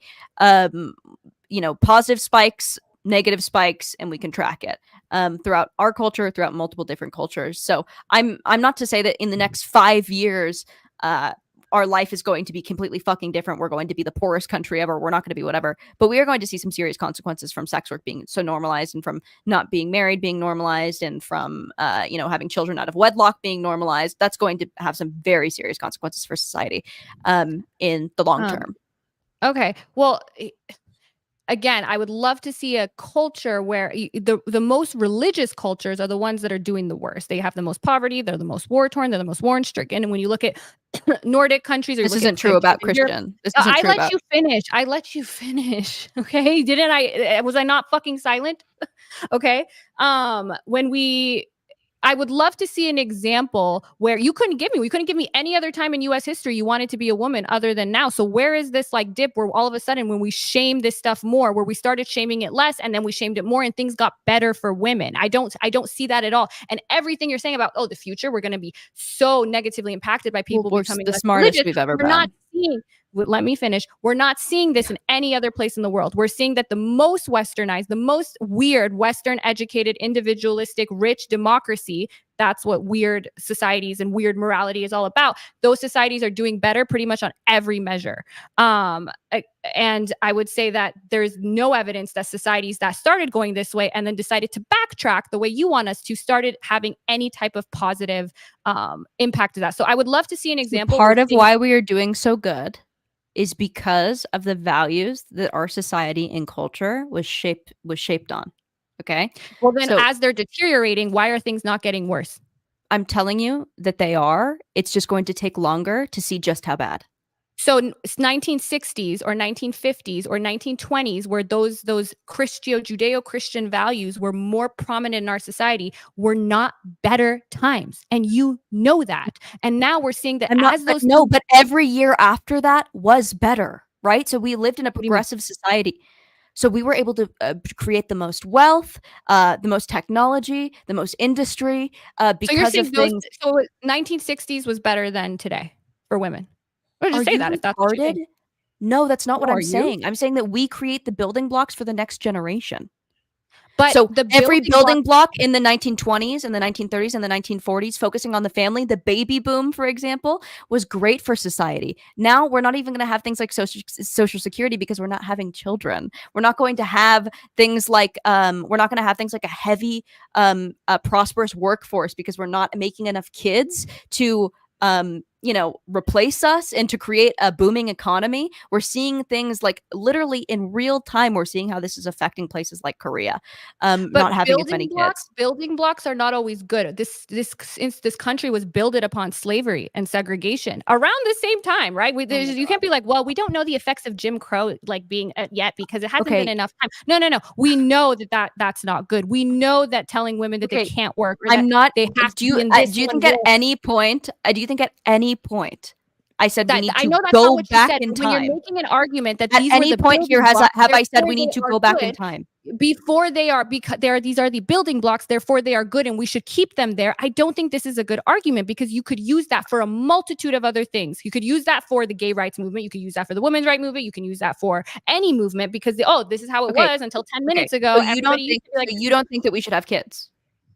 I think that people should have kids when they want to have kids. I don't think that we should be a prescription on women to have children. So if you had to create a social norm, on anybody to be straight, if you had to create a social norm, on anybody to be monogamous, huh? If you had to create a social norm, now this is the second question that social norm is freedom. That is the norm. The social norm is that as long as you're not harming anybody else, live your life. The social norm is not necessarily freedom. We have laws in America, even though our country is based on freedom. We still have why a ton don't we of enforce laws. monogamy? Why are you against enforcing it legally then? If you think this is so much better for society, why not enforce it through law? Because I don't think that that's as useful as doing it through just social norms and pressure. But we have laws, like you said, right? I want to know why then, if you think this is so much better for society. I think it's more impactful to just instill those values. If you want to make people stop doing something, you need to actually, if you start putting jail time in for people who aren't doing I don't believe that again, this 10% to 20% of the population should be able to do whatever they want. I just don't want that to. I just don't want that the 10%, the outlier, to determine how we treat the rest of the world that is living in a way that is like. I 100% agree with you. I 100% agree with you. That's why arguments. So if you don't want to have children, you don't need to have children. Arguments like we shouldn't accept homosexuality because it might influence others. No, if people aren't in polyamorous, they're not going to sexuality works. Do it because I'm trying to make an analogy here. That's the whole point. That's what an analogy is. Just because you cannot compare having children. No, I'm not talking about having children. My whole point is that percentage of people that doesn't want to do it, it is not better for society. If you're saying that the social norm should be that people who choose not to follow the majority because of whatever reason aren't actually making society worse. And I don't think that normalizing polyamory or saying that, hey, you 10 to 20%, you guys are fine. There's nothing wrong with you. There's nothing wrong with your relationship. There's nothing wrong with the way you want to live your life. I don't think that is going to make more people polyamorous in a way that's going to lead to the downfall of society. There is nothing wrong. Let me clarify. People more likely to be gay, and did it make people more likely to contribute to the downfall of society? Let me clarify that there is nothing wrong with 10 to 15% of a society doing what it wants to do, but there is something wrong when they dictate 100% of society, or when there's social pressure coming from that very small group to act against our best interest. Okay, so what? Tell me how the polyamorous community is forcing anything onto you. It's not the polyamorous community. It's just in general, like being anti-prudish, right? So now we have a lot of women talking about how I'm getting shamed in the bedroom because I'm not as adventurous, or I'm getting shamed in the bedroom because I'm getting shamed because I don't want my husband to watch porn, or I'm getting shamed because I want to get married young, or I'm getting shamed because I want to have children, or because there is a very small amount of the culture. Yeah, and for every one of those women, there are 10 more women who are still getting shamed because they're 30 and they don't have kids, or that they are on OnlyFans, or that they want to be promiscuous. That is still happening. I don't think either one should be shamed. That's my point. Neither one should be shamed. Sex work shouldn't be shamed. Polyamory shouldn't be shamed. And monogamy and trad. And I personally do OnlyFans, but I don't have casual sex because I don't like it. And that's me. But that doesn't mean that I have friends that are completely temperamentally different than me, that are completely different than me in a lot of ways, that choose to live that life. Like my whole point is neither one of those should be shamed. But I don't think you can make an argument that the shame is going greater in the direction of people who want to be monogamous and the norm versus that the shame, just because the shame has started to lift a little bit on the minorities, doesn't mean that the majority is being threatened in any way. The polyamorous people, the OnlyFans girls, the promiscuous women, they are not affecting Joanne's ability, who's a Christian, who goes to church every Sunday. She's free to have kids and she's free to do what you want. We're not knocking at her door being like, why are you not doing porn? Why are you not doing this? That's not happening. I never said that was happening in particular. Oh, you're saying this anti-prudish culture, which I agree with you. I just don't think it's as widespread of an issue as you think it is. Most people who want to get married and have kids are still... Okay, well, so there are people like you who are like individualistic and is like progress for the sake of progress. Yeah, I have. Well, no, if your whole argument is you're thinking exactly in the present moment. You're thinking exactly what everyone wants and will make everyone happy right now. I'm thinking about future generations and how. If your argument is that we haven't seen anything really terrible happen yet, but I think that down the line this is going to have. Okay, we'll wait. There is evidence to suggest it's not. I think it's that there is evidence to suggest that this will be bad. Let me just quickly clarify. I think what the distinction is, so you can stop me if I'm wrong. It seems like Jazmen takes a highly individualistic approach. So it's like, hey, if there's not immediate harm, then it's okay. It's like a very much a libertarian approach versus it sounds like Lav, you take more of a collectivism approach, right? You were like, yeah, individualism is good, but we need to also focus on the collective good. That seems to be. And I would add that my argument is that collectivist cultures don't seem to be doing better than individualistic cultures in modern society in any way. I don't like, okay. I don't know how to describe to you that America has been a collectivist culture and that we are doing. We are I don't know how to describe on the idea of individual rights and freedom and having rights that cannot be abridged. Even though that exists. Okay, but do you think that we haven't been Christian throughout all of it? Do you think that we have not been a mostly Christian society throughout all of that? We might have been a mostly Christian society, but we were becoming less. We might have Christian. been. And I guess your argument here is that societies that are less and less Christian, or societies that are more secular, are somehow worse off. Give me an example. Tell me a society that you think is better to live in right now that is more collectivist. Because in America's, if you compare most countries in the world right now, America. So you are living off of. You are trying to make an argument of extremes. You are trying to make an argument of extremes. I don't believe in a full. I don't believe in a fully collectivist culture. I don't believe that is more collectivist than here that you think is better. Can you answer that? I answered. I don't want to live anywhere else. I like how things have been going. I don't like where they're trending towards. Okay, and your idea is that down the line we might see some negative consequences to this, although it's right not down now the line we might. It's not down the line we might. There is incredible evidence to see something. One of the things I believe that is so quintessential to the United States is protecting minorities, whether that's a minority sexual orientation, a minority race. That's like saying we're a white country just because most of the people are white and this should be the norm. It shouldn't be the norm. The norm is that while even though most people are white, we've seen crime rates go up through taking in immigrants from other countries. Like we have. What was that? We've seen crime rates go up while taking in immigrants from other countries. If you want to get into that discussion, we could. If you're anti-immigration and you're anti-melting pot, etc., we can have that discussion. But it seems like a lot of the I'm things not even anti. I just think that there's a happy medium. I agree too. I'm not saying we should have completely open borders, but I would say like people like my parents who came to this country, even though their daughter, I guess, is an online internet. Like my mom's a lawyer, my dad's an engineer, and we've contributed very great things to the country. Now, I'm not saying we shouldn't have restrictions on immigration, but I would say part of what makes America the greatest country is that we allowed a lot of people from different backgrounds, different cultures, etc., to come here, and we gave everybody individual rights. And they usually assimilate. Cannot be. And that we gave people individual rights that cannot be abridged, and that this general, and they relate to our Western values. But a lot of I'm sorry, Western values. So you think Western values is monogamy, but that's not part of Eastern monogamy, culture? Gender equality, the thirst for knowledge, capitalism, free markets. Monogamy, socially enforced monogamy is stronger in non-individualistic cultures as opposed to ours. So like nobody's coming to the United States because they're like you know what? If you look at what do you mean like where? I just like all of the Middle East. If you even go into Hispanic culture, and they're doing good. The Middle East is doing good. That's my fucking point. My fucking point is that in places where monogamy is strictly enforced. Wait. Hold on. Because culturally, in places like the Middle East, having multiple wives, or places like Africa, having multiple wives or multiple girlfriends is actually like That's not the norm. You want to know the percentage of people in Iran who have multiple wives? It's like 0.3%. Most people in those countries do not have multiple wives. There's not a I country. think she's talking more about like South America, Central America, Europe. Even that, like South America, Central America, they believe in the family and the nuclear family and marriage and all of that more than we do. Nobody from South America is like, not more than we do.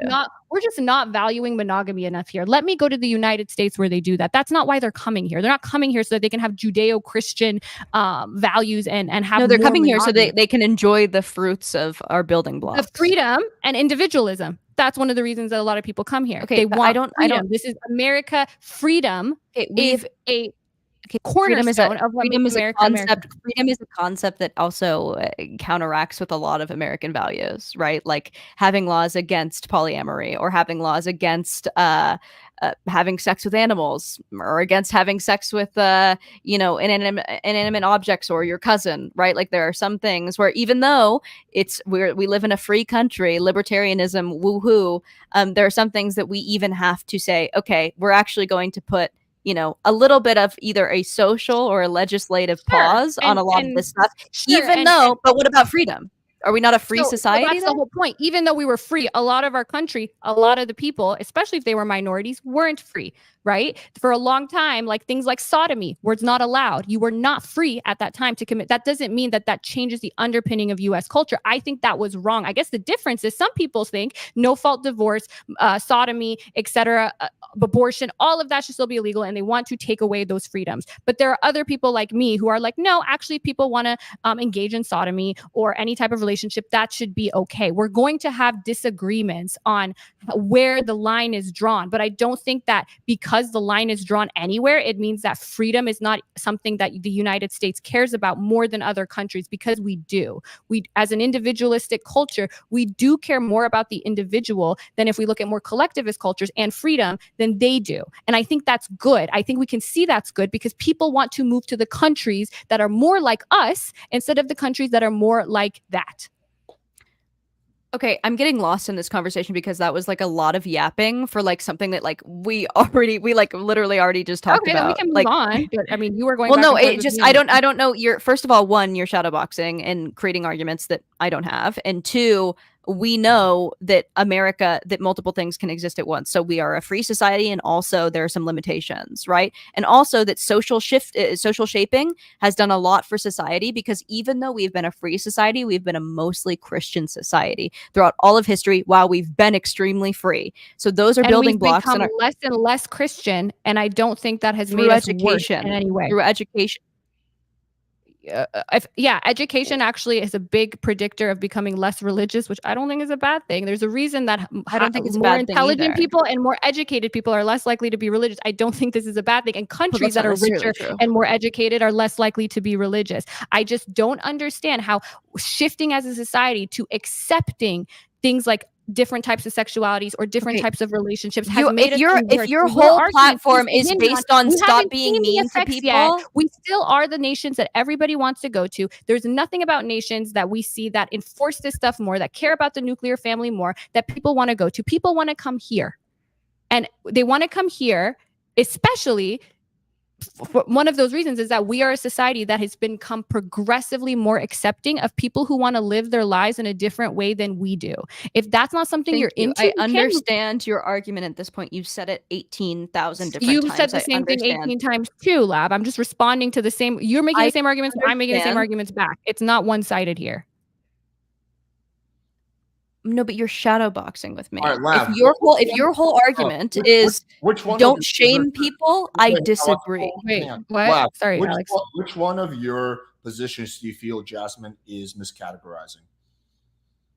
I mean, I'm not even. It's hard for me to even follow the conversation because she talks so much, but not even about like. I don't. She's making. Can you answer his question? Know.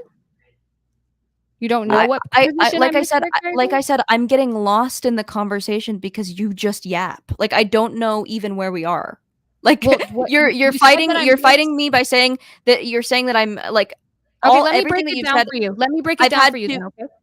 you want me to explain how the I No, could don't. try to go No, I slower. don't. I think that Okay, we if you should. don't, I think then that you we should don't. move But on you're not telling because me I what think we're getting position of yours stuck. I'm mischaracterizing, Wait, and you're not okay, letting me hang break on. down. Okay, let me jump in. Lav, so is there anything you can think of where you're like, yo, Jazmen is attributing positions or arguments to me that I don't have? Is there anything? Yeah, so like one, I don't want to create legislation. I don't want to do anything but like but create like social norms against or social norms towards having like a healthy society that is like monogamous and focused on the nuclear family, right? Like I want that to not just be a conservative talking point. I want that to be a leftist talking point too, because that's good for everyone in the US. I don't even want to necessarily like do anything bad to like the polyamorous or person doing sex work. I don't think that we should like put these people in jail or like society like socially ostracize them or like take away their rights in any way. I just think that positive reinforcement is what my platform is. Like I want to positively reinforce a nuclear family instead of like that's what I care about more than like shaming people. I don't really care about how someone else lives. I just want to make sure that like the most amount of people are at least hearing like positive enforcement for the nuclear family because I believe in a Okay, nuclear and I family. think where we disagree is that I think that gay people or polyamorous people should my also God. have positive reinforcement. No, we talked about positive reinforcement. Am I doing something? Am I like losing my mind, Alex? Like, am I not just answering her point? No, you're fine. You're fine. Keep going. Okay. Because my whole point here where I disagree with you is I don't see, first of all, one thing is I don't see there are a lot of cultures that follow your social norms more strictly that don't tend to be better off than ours. And I would say that people who don't follow what you think is good for the 10% the 10 to 15% of anti-establishment should say that way. You gotta let me finish. Whether it's 10%, whether it's 20%, the whole point is that you shouldn't only positively reinforce, let's say, the 90% that's monogamous and not the 10%. I want to positively reinforce everybody that's not harming anybody else by living a lifestyle that is most conducive to their happiness and who they are. And unless you can show me that 10% is fucking up the rest of society, I don't understand why that wouldn't also be your position. If that 10% is now happier and they're not making the 90% less happy, which you haven't shown me any evidence that they are, or they're not contributing to something that's terrible, unless you're speculating for down the line, which I'd be eager to see, I don't understand why that would be your position. Why can't we just let that 10% and give them the reinforcement they deserve too, especially after being marginalized for so long? Okay, I personally understand both of your arguments. So if there's any clarifications needed, you can ask me. Okay, respond, Lav. I think that the 10 to 15% of society should be free to do what they want. But you think we should prescribe the 90%? Jazmen. Okay, Let you finish. Let her finish. My values that are conducive with having a safe, happy, economically prosperous America are conducive with monogamy, and so I will socially positively reinforce things that are conducive to monogamy in a nuclear family. Can you explain to me how polyamory makes America less economically prosperous? Okay. I'm sorry. I really don't want to trigger you. I'm actually curious. Like, I don't think that. Let's let her answer. So one, part of why a lot of men get their shit together and have good jobs is for the opportunity to impress a mate or to get a wife who is willing to give them children, right? When men have less incentive to achieve through things like having a family, a lot of them will fall through the cracks. We see this in the Black community. We see this in America in general. We see this in communities outside of America. This is just true. A lot of this has to do with breeding strategy. In general. So that's one thing. Also, when one man has a lot of children by multiple different mothers, he's having to pay for multiple different children by multiple different mothers and having to provide for multiple different families. That's not economically prosperous. Also, if children were a man and where a husband and a wife are in the home, do better in school, they get better jobs. Their outcomes are better in general. And so if we were trying to create a society that encourages stuff like that or tries to have the best outcomes for children, we're going to enforce a society that has two parents in the home, a mother and a father, still married together. I would say that maternal education is actually the #1 predictor of childhood outcomes. So if anything, you should be telling women to go get their shit together and get educated. I don't think men are like just most people get jobs, and I do agree with you, but it is just harder. More so, you think more so than a father being in the home? Yeah, maternal education and socioeconomic status are the two big, and maternal education is actually #1. I can link the study that shows this are the biggest predictors of childhood success, more than paternal education, actually. Maternal education largely contributes to how well your child does in school, literacy rates, math, science, everything. So maternal education is something that if you're pushing for anything for better outcomes for children, that would be it. And there's it's not as easy to be a homeowner at 30 anymore as it used to be. I don't think that is because of polyamory or that men don't have an incentive to I guess mate with women anymore. Everybody wants a good life. Most Americans don't want to be living paycheck to paycheck, and that has nothing to do with men just not pursuing more because because now they can be polyamorous. I don't think that's happening, especially because that's not where the majority of people even lie. The majority of people still lie, like you said, in this monogamous traditional relationship. I don't think that like casual hookups or casual sex or hookup culture has had negative impacts on the economy. And if that you're making that argument, I would love to see some evidence for it. I think it's really interesting. Yeah, here's the study that I'm going to put in the side chat. It's multiple pages, so let me find some. Okay, we'll pull it. But summary, marriage between two parents compared with other family living arrangements appears on average to enhance children's well-being and development. Some of the positive association between marriage and children's well-being comes from positive associations between marriage and other things that also contribute to children's well-being. David Ribart first sets up a standard economic rational choice model to show that all else equal, marriage should produce advantages that can improve children's well-being, such as better coordination between parents, economies of scale that make limited resources go further. Digging more deeply, he then examines specific mechanisms through which marriage may operate to improve children's lives. Some of these have been well studied, including income, father's involvement, parents' physical and mental health, parenting quality, social supports, health insurance, home ownership, parents' relationships, bargaining power, and family stability. Others have perceived less attention, including net wealth, borrowing constraints, and informal insurance through social networks. Many of these mechanisms can be bolstered by public policy. That is, when they are lacking in children's lives, public policy could potentially provide substitutes, greater cash assistance, more generous health insurance, better housing, more help for caregivers, whatever. Okay, obviously, I believe in all those things. Can you isolate, because this is the thing, right? Correlation versus causation. People who tend to have children out of wedlock. Then nothing that you have brought up matters either. I let you rant. So children. None of your studies matter either. None of your studies matter either. Wait, Lab, I'm not saying your study doesn't matter, Lab. I'm saying that it's not measured. It's not none of your study is not. So you're saying nothing is real. Like we don't have any proof to anything, and we should just vibe. Idiot. That's not what I'm saying. I'm not saying that those studies aren't real. I'm saying that it's also likely that people who have children out of wedlock, single mothers, are more likely to be less educated, more likely to have lower socioeconomic status, etc. Right. It's not just the impact. Like if you look at co-parenting relationships or even single mothers who have like my level of education, you don't see any of this. So I'm not saying that, people that we shouldn't be pushing. If anything, I'm saying that the disagreement I have with you is if we're going to look at childhood outcomes, we should be pushing more education for women because that is a bigger predictor. And I can sit and pull up and read studies if you want to do that as well. I'm not saying that that people who want to have that's not a good predictor. It is. You're not saying it's not maternal education is not a good predictor. Okay, let's no, see. I'm not saying that that's not a good predictor. Okay, that is actually the biggest predictor. So when you're looking at a group of people who is most likely to be least educated, I think but you're talking about a tiny population that is women who are extremely rich and extremely educated who don't have to deal with normal society that are having children via insemination.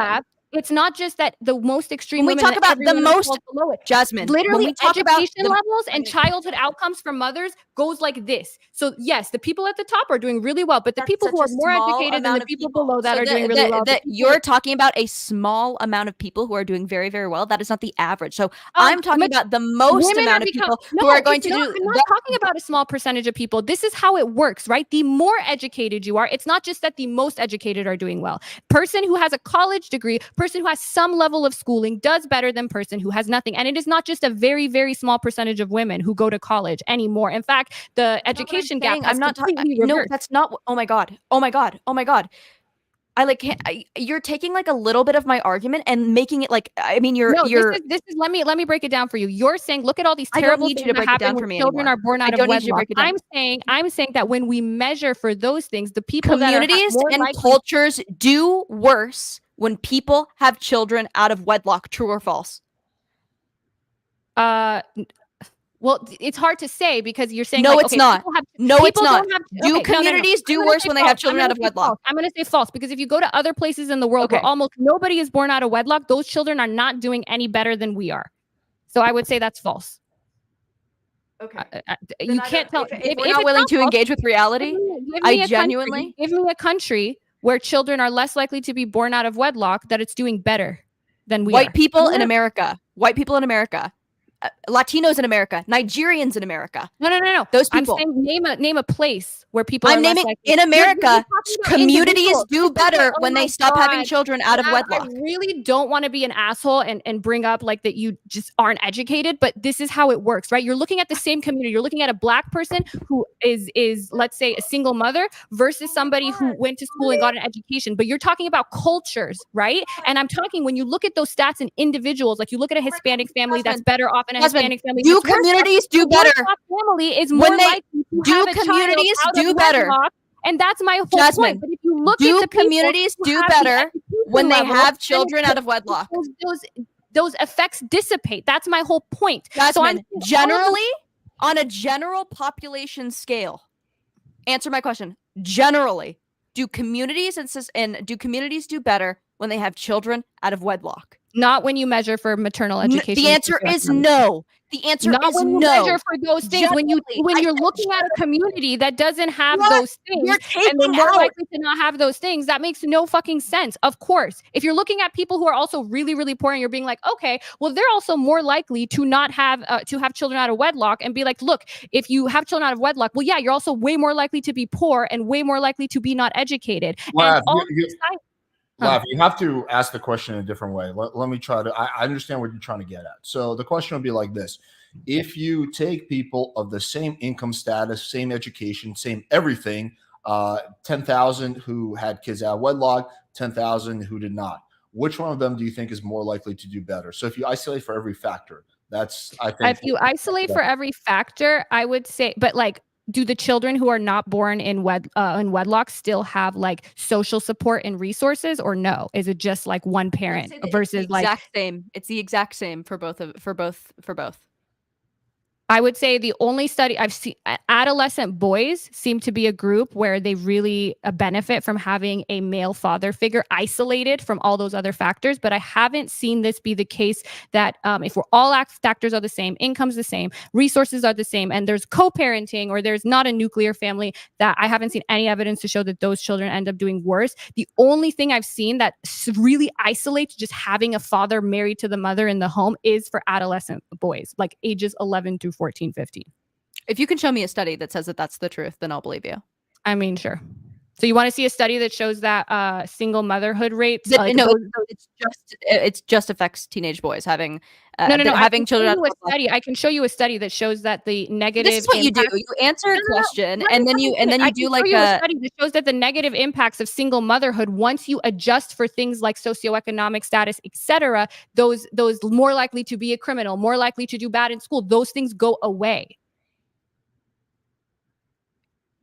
Which and I can show you that the two biggest predictors of childhood success are socioeconomic status and maternal education. Now, it is if you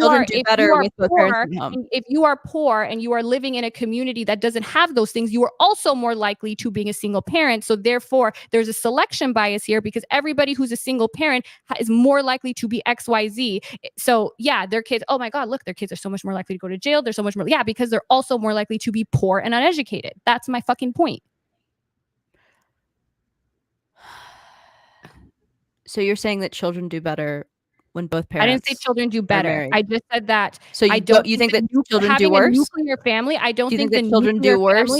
I don't think the nuclear family is the thing the thing that's being better for children. I think it's a multitude of variables, and that I don't think that two parents living in the house married is necessarily a huge predictor, all things being equal, of childhood success. I think that if you have a parent who is a single parent who has strong community, who has a ton of resources, their children have the same level of education, all of that, and you take Billy Bob down the street who has a mom and a dad, but also has a ton of education, also has a ton of resources, I don't think that this kid is going to do worse than that kid necessarily.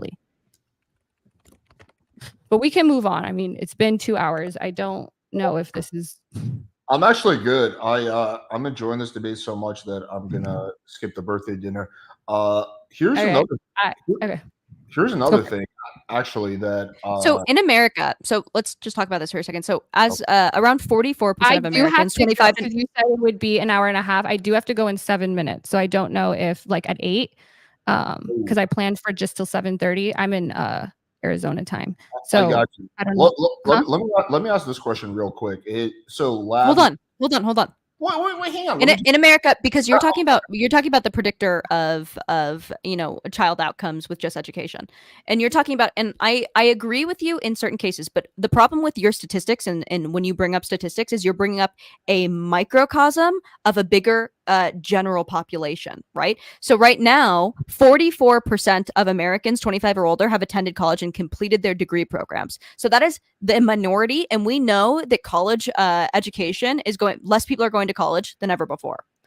Because it's expensive, right? So if more people are less educated, and if we live in a society where more people are less educated and they don't have access to wealth and they don't have access to education, we're going to say, you guys should probably get married, because that is something that predicts good outcomes in your children, right? Okay, if you want to give a prescription just to those people versus the entire society, I would still say general good population. What do you not understand about general population? You just said something, and I agree with you. The expensive part is a shitty part, and it's really hard for people to do as well. College education is one of the best things you can do when it comes to career outcomes, relationships. Your divorce rates go down a lot. So sure, you could be like, oh yeah, less and less people are getting. Why would you prescribe people to go to college? Yeah, why would you prescribe people? What if people don't want to go to college?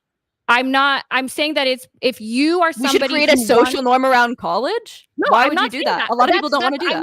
I'm not you, Lav. That's why I don't tell people to go to college. But if you go to college, you tend to have these greater outcomes. But we just shouldn't give advice to anyone. We shouldn't try to positively impact people at all. I don't think you should go to college. I don't think it's for you. Like I wouldn't say that to you, right? We shouldn't try to positively influence outcomes at all. At all. What do you mean? Why would we? We live in America. This is a free fucking country. I don't think college is for everybody, but you do tend to have better outcomes when you go to college. But that doesn't mean I make it a prescription, or that I give people who go to college positive reinforcement at the expense of those who don't. Like I think for some people going into trade school is a really good idea. I think for other people going straight into an apprenticeship is a good idea. What's the expense? People are very different, huh? What's the expense? Well, you said at the expense. What's the expense? We shouldn't give people positive outcomes at the expense. So what is the expense in this scenario? Prescribe a social norm towards monogamy, and that is what's morally superior. That is coming at. I didn't say morally superior.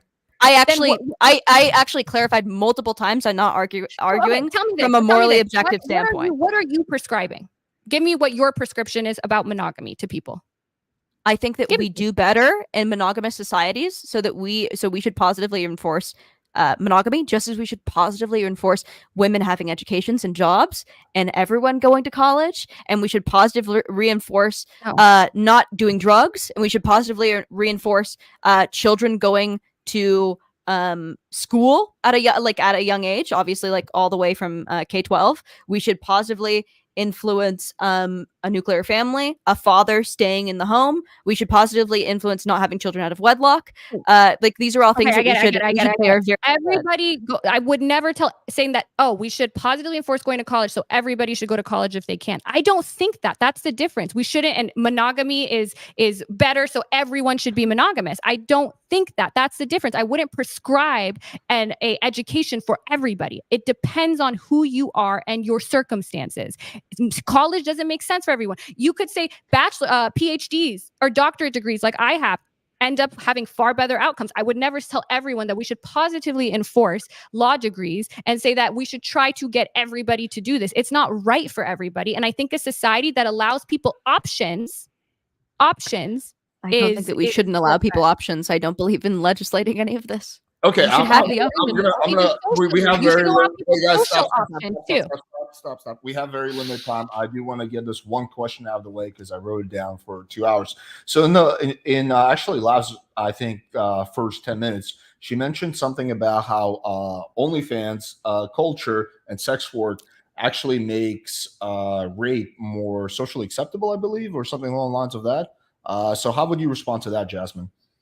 I don't think there's any evidence that OnlyFans has made rape more socially acceptable. Rape has become less and less socially acceptable through things like the sexual revolution, through things like outlawing marital rape, through things like putting more of an emphasis on consent. And that has coincided with us being There's actually more rape on college campuses than ever before. Well, this is my point, though, but it's also really frowned upon. Like we haven't created more of a culture where this is okay. This is why we had the whole entire Me Too movement. And I don't think that is on accident that we had, like I said in the beginning, that we've been more cognizant of those things. So if you're going to tell me that OnlyFans has somehow made people think rape is more okay. I don't think it's a one-to-one. I don't think it's a one-to-one. Okay. Well, I think that right now is a time where women more than ever probably feel like, those things that used to be so popular of, oh, you were raped, what were you wearing? We have as a society chosen to be like, this is not okay. We have chosen as a society to say it doesn't matter. But then you make your body. What happens? Okay, so if sex work is normalized and a prostitute is selling the product, what happens when someone takes it? What happens when someone takes what they're paid for? What happens if a prostitute says, I don't want to do this, and they just take the product, which is sex? What is that then? And is that a property crime, or is that no, that is not a property crime because it's still your bodily autonomy, and that is why have it both ways. And I hope you can't have it both ways. That sex workers and you cannot have it both ways. Have actually shifted for you can't say the body is different. You can't say the body is different. Sex is different, and then also say it's exactly the same. Let me finish. I didn't say you cannot have your cake and eat it. I said that autonomy and choice is the key thing here. So when someone takes that from you, do you think most people in the sex trade are doing it autonomously? A lot of OnlyFans, yes. Do you think most people in the sex trade are doing it autonomously? I'm not talking about fentanyl addicted prostitutes on Skid Row, but I would say most of the people who join OnlyFans are doing so by choice. I don't think they're. Do you think they're doing it? Do you think they're doing it in the same way that you chose to do it, which is that you already had money, already come from a good family, or do you think they're choosing to do it because they're down and out? Because we saw huge amounts of women enter OnlyFans when they could not pay their bills. All people from so many different people who are not getting paid enough and cannot pay their bills on their income. Yeah, people who are needing. So what is autonomy at this point? What is autonomy if you're forced and coerced into it? What is autonomy? Choice. People should still be free to choose the best choice. And for a lot of people, they're thinking this is the best choice. It might have not been the best choice for you. You are also not the average woman. Don't you have like some type of I'm not trying to be mean, but the point is that I don't think you are also the average woman. And just because you had this, I am the average sex worker, and that I am mentally ill, and that I have poor outcomes doing sex work. I have poorer outcomes in doing sex work. I don't know if we can talk about, this is the thing. If we're talking about street-based sex work versus something like OnlyFans, those are very different girls things. Are still mentally ill. And again, I want you to answer. So are lawyers. What is autonomy? What is choice? What is choice? If you are, so I genuinely want to know your opinion on this. So if you have a landlord, if you're like a 17-year-old girl that's like emancipated from her family and living in an apartment, and your landlord, and you can't make your rent this month, and your landlord says, well, you could just give me a blowjob. And the girl's like, well, I want to pay my rent. I'm going to make the choice to give you this blowjob. I'm going to consent maybe to give you this blowjob. Is that imbalance of power? I also don't think a landlord can be like, "Hey, want to scrub my toilet instead of paying rent?" Like that has nothing to do with that. Well, wait, but that's much. You'd much rather scrub a toilet than give a blowjob. And why is that? I don't think either. I think the landlord is abusing his position of power in both scenarios. Or a landlord being like, "Hey, can you sit there while I call you a piece of shit?" Like nothing sexual. Or can you come and scrub my toilet? Whatever. There's things that aren't acceptable because of the power imbalance. But I think it should be okay if a landlord says, "Hey, I'll exchange sex for you living here," and both parties agree to it, and both parties are able to say no if they want. And if someone cannot pay their rent. not. What does this have to do with coercive? Real quick. That's rape. What does this have to do with OnlyFans? So what does this scenario have to do with OnlyFans?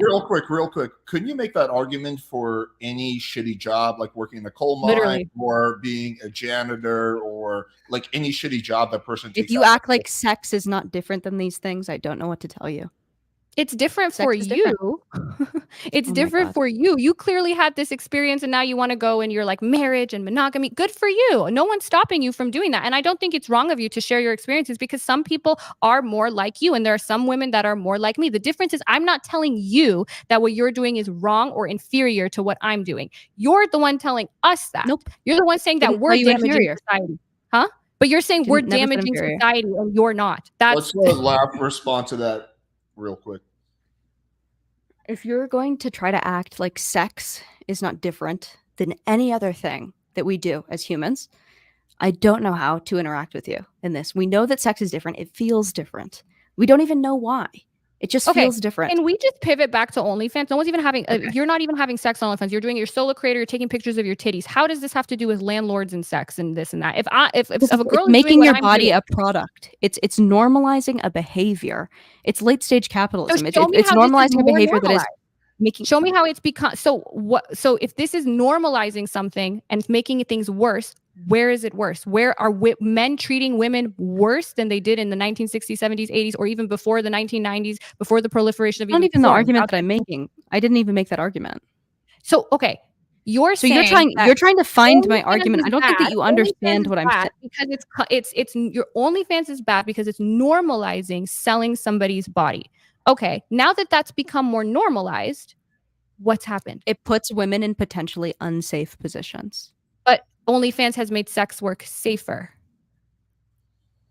Maybe. So then how does that even... It doesn't seem to be making things worse for sex workers. It's not like... It also makes it harder for women to get married, to find jobs. It's going to be extremely... I mean, I don't even want to think about how the outcomes will be on the next generation, our children, to have their mothers' naked photos all over online. I know that that scares the shit out of me. This is the thing. 10 to 15 years if you from think now, that the body is not going to be sacred in 10 years, if you think that we're going to have different thoughts on sexuality in 10 years, that it's going to be less sacred. We have different thoughts on sexuality from 10 years ago. So yes, I believe that because we've changed our opinion on sexuality in the last 10 years, in the last 20 years, in the last 30 years. We've changed a lot. So I would believe that we would also continue to change our perspectives because as a culture, our social attitudes shift. They've shifted with the gay community. They've shifted with sex work. They've shifted with this. And you're just thinking that this is another progressive talking point. So you just think like gay, trans, sex work. You go down the line of progressive talking points, and you're like, this is all progress for the sake of progress. Some of these things aren't progressive. Your argument is that social attitudes won't change, and then I brought all those up to give you examples of how social attitudes change. Okay, but there is such thing as evolutionary psychology, and men don't want to have sex with someone or marry someone where they think that their children could possibly not be theirs, or that they're not going to pair bond easily, right? So if you have someone who is doing sex work, it's like I don't know what to tell you. If we make it so that women are more socially accepted to have multiple partners, men's ideas on choosing a mate are not going to change. That's evolutionary psychology. Can we talk about OnlyFans for a second? Because this is what this debate is on. If it's okay for women to get on the internet, and I agree, some men won't like that. So then find someone who aligns with your values. I always tell the story. I used to have no social media. I didn't have anything before I. There are only so many men who don't care about this, and women are going to have a hard time finding husbands. It's really hot that you don't have social media, that you're not showing off your body. I ghosted that guy because I'm like, ew, I don't align with this guy. There are different kinds of people. People who share your values are the people that you should mate with. And sex workers do end up in relationships, in marriages. This idea that no one wants to marry you if you do this, or that you ruin your chances of XYZ is just not true, especially as social attitudes shift. It is just like we shifted with things like gay people adopting children, even being gay. Depending on where you are, like, if you're in gay, OnlyFans is just like being gay. In the middle of Los Angeles, in 10 to 15 years, you have no idea what the social attitudes towards sex work would be. But a good guess is that they're going to continue progressing along the lines that they're progressing. I don't think we see anything coming. Guys, I'd like to get one guest on. Jasmine, do you have like 2 or 3 minutes? Yeah, I could probably go to like 10 more minutes. Hell yeah. Yeah, so first I want to check if any of you ladies have an issue with him, because he's kind of he's a character. So it's Ben Thorpe. Is there No, any? I don't. No, I don't want to talk to Ben Thorpe. Okay, there we go. Sorry, Ben. I don't know who that is. Sorry, Ben. I told you I was going to ask the girls. Sorry, buddy. All right, you can keep going, I guess. Who's Smashley XOXO? She's a friend of mine. Do you have any issues with her? No, I'm saying that I'm reading the private chat, so I wanted she asked if she can come up for a few. Yeah. You cool with her, Lav? You don't have any issues with her? No. Okay, let's bring her on. All right, Ashley, let's keep it semi-respectful. All right, here you are. Hey, I've behaved for the last year, Alex. Come on now. Give me a break. Well, you have your moments, but you know. I had a few questions for Lav. If that's okay with Lav. Yeah, go for it. So, Lav, I was on a debate panel with you about a year ago, and you were kind of saying a lot of the same things you're saying now. And I'll be honest with you, I agree with a lot of your talking points over Jazmen's tonight. No offense, Jasmine. I actually think you're way more intelligent, to be quite honest. But I agree with a lot more of Lav's talking points tonight. But I do find it funny because a couple of talking points that you've had, which is you've specifically said, you're kind of promoting the monogamy. You're talking about, the nuclear family, so on and so forth. And when I was on that debate panel with you last year on Modern Day Debate, you had a fiance at the time. And then I saw you like a few months later, and you were crying. And this is on a one of those other. It's not YouTube, Ashley, but okay, let me stop you for a second. I've been so very you, honest you about how that you cheated on your fiance. No, and, I did not cheat on my fiance. You said that, Oh and then my you God. also engaged in a weird, like pseudo-sexual, pedophilic type relationship with Mr. Girl that was kind of odd. Okay, this is fucking ridiculous. But I have one more question for you. One more question. No. I'm not going to let you ask it. I'm not going to let you ask it. One, okay, well, I'll just I have been very open about how I Mhm. have tried an open relationship because I am in a successful relationship, and it was just something that we wanted to do before we got married. We were like, if this works, maybe it does. Maybe it doesn't. We don't have children. I screen recorded clips of you Wait, saying Ashley, that. Isn't that worse for society? Yeah. Isn't that worse for society, Lav? Isn't that you Yes, being it an is. individualistic? Okay. Yes. Yeah. Wait. Yes. And I just thought it was interesting. Hold the fuck on. Also, we're in a sorry. we're in a different social cast than Mhm. most of the fucking world. Okay. Okay. So we can get away with things that the average person would not get away with. I'm not going to prescribe my situation in a place where most people would not benefit from my situation because they don't have the same means as me. They don't have the same life as me in general, right? But what I will do is advocate. Hold on, Jasmine. I have one more question for her. Wait, hang on. My bad. Hang on. Let's let what I will do is advocate for the most people, and the most people do not have my income or my life. So when I'm making a prescription for general population, you made like $200 and some odd $1,000 on OnlyFans in 1 year. Oh, sorry. Just let her finish, and then I made $300,000 a year, and my partner is a business owner. So we make quite a bit of money. We are not going to deal with the same circumstance as the general population in America. So I'm prescribing for something. It's going to be different. I have the luxury of being able to have a very different life than most of society. And yes, so exactly. Are prescriptions for poor people?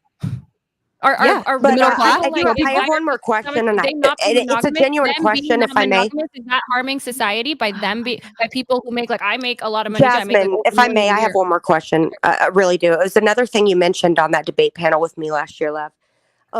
You're talking about OnlyFans, and at that time too, you were saying the same thing again. Like you kind of left that behind, and I respect that. Genuinely, like I'm happy for you. And I also support. You were saying that I don't want to talk to you anymore. You saying that I cheated on my husband? I mean, and then saying that I engaged in a pedophilic relationship. I'm not saying that you said it. I'm sorry, but one more question. No, I'm not. Said Ashley, that, I'm telling you that I'm not going to answer your question, Alex. She's I'm not going to privileged, answer a Alex. question. No, hold on. I have one more question. Well, I'm just not going to ask answer the it. You question, agreed to and then have you me. can decide if you want to answer or not. Yeah, you can decide. I've and that's already fine. said a Okay. boundary and decided Well, that I I'm will. not going my to engage with boundary. Ashley My anymore. boundary is that I want one more question in, and Let's that is just let her ask the question. If you don't Yeah. want to answer it, then it's a respectful question. It's not even rude. No one's going to force you to answer. I'm genuinely curious because I know you're denouncing the OnlyFans and all that, but at the time you said that you are now artfully selling pictures of your vagina on your Patreon. I just am curious how that's different. It's not, and I didn't. Oh, Is that enough? okay. I also have a screen recording of you saying you did. So thank you, Lav. Thank you, Alex, for having me on. Thank you, This doesn't Jazmen. Your exist. cleavage looks lovely. Everyone have a beautiful night. All right. This doesn't exist. I don't know what to I say. kind of want to go back to the so people who are in unique situations, so people of higher socioeconomic status or means, us not being monogamous, that doesn't have any negative impacts on society? It has less impacts of society because we're such a small population, right? And so I'm not. No, what has a negative socioeconomic status? Hold on. What I have the a more you should not be Jazmen, monogamous. you're because fundamentally you are going to affect society less. Okay, this is great. So people who are more means, they don't have to operate. No, if by you're this. going to If make a poor person decides not to be monogamous, they're hurting God. society. But if we decide not to be monogamous, we're not. Okay, cool.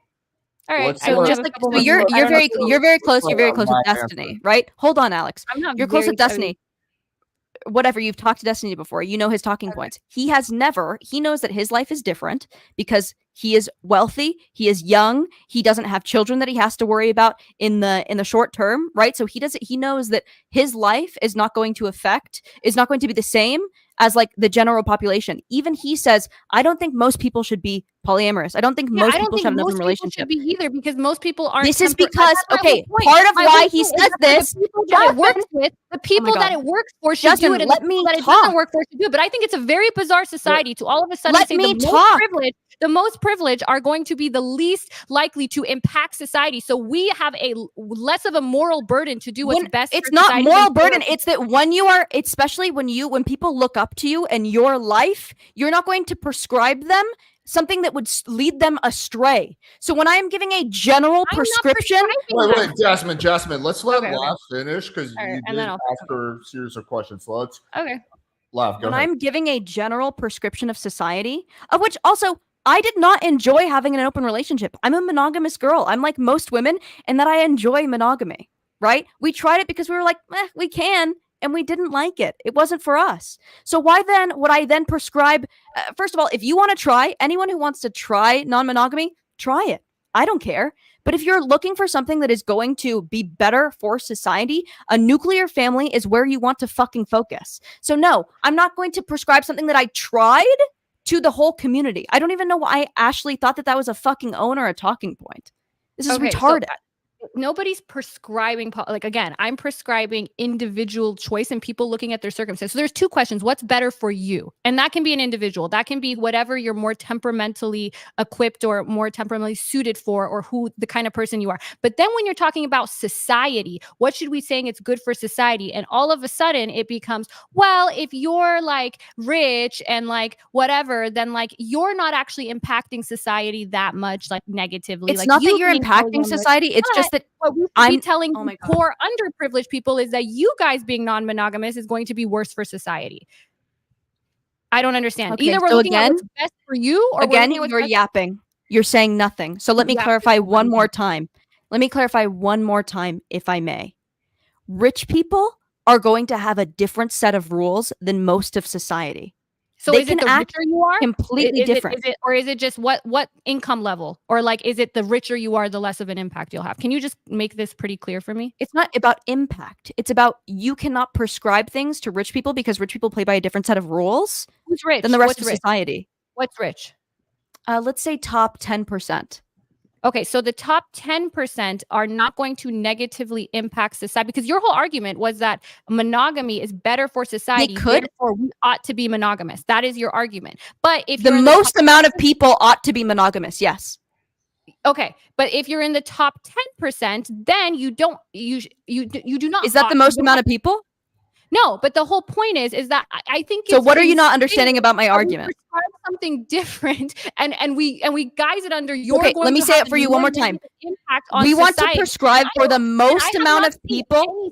I have not seen anything to indicate that richer people have better outcomes with polyamory than poorer people. I haven't seen that. Now, you're right. Maybe somebody like Destiny who doesn't get jealous as easily, and he has more of a proclivity towards sexual novelty, and he doesn't have kids, and he's a very unique person. Maybe he's unique, but I don't think that just has to do with income level, because you also, the only thing that's different about you was your income level, because you said that you are someone who leans monogamous, etc. But you still made an individual choice that was best for you, even though you're saying the individual choice that is best for me, even being as wealthy as we are, is monogamy.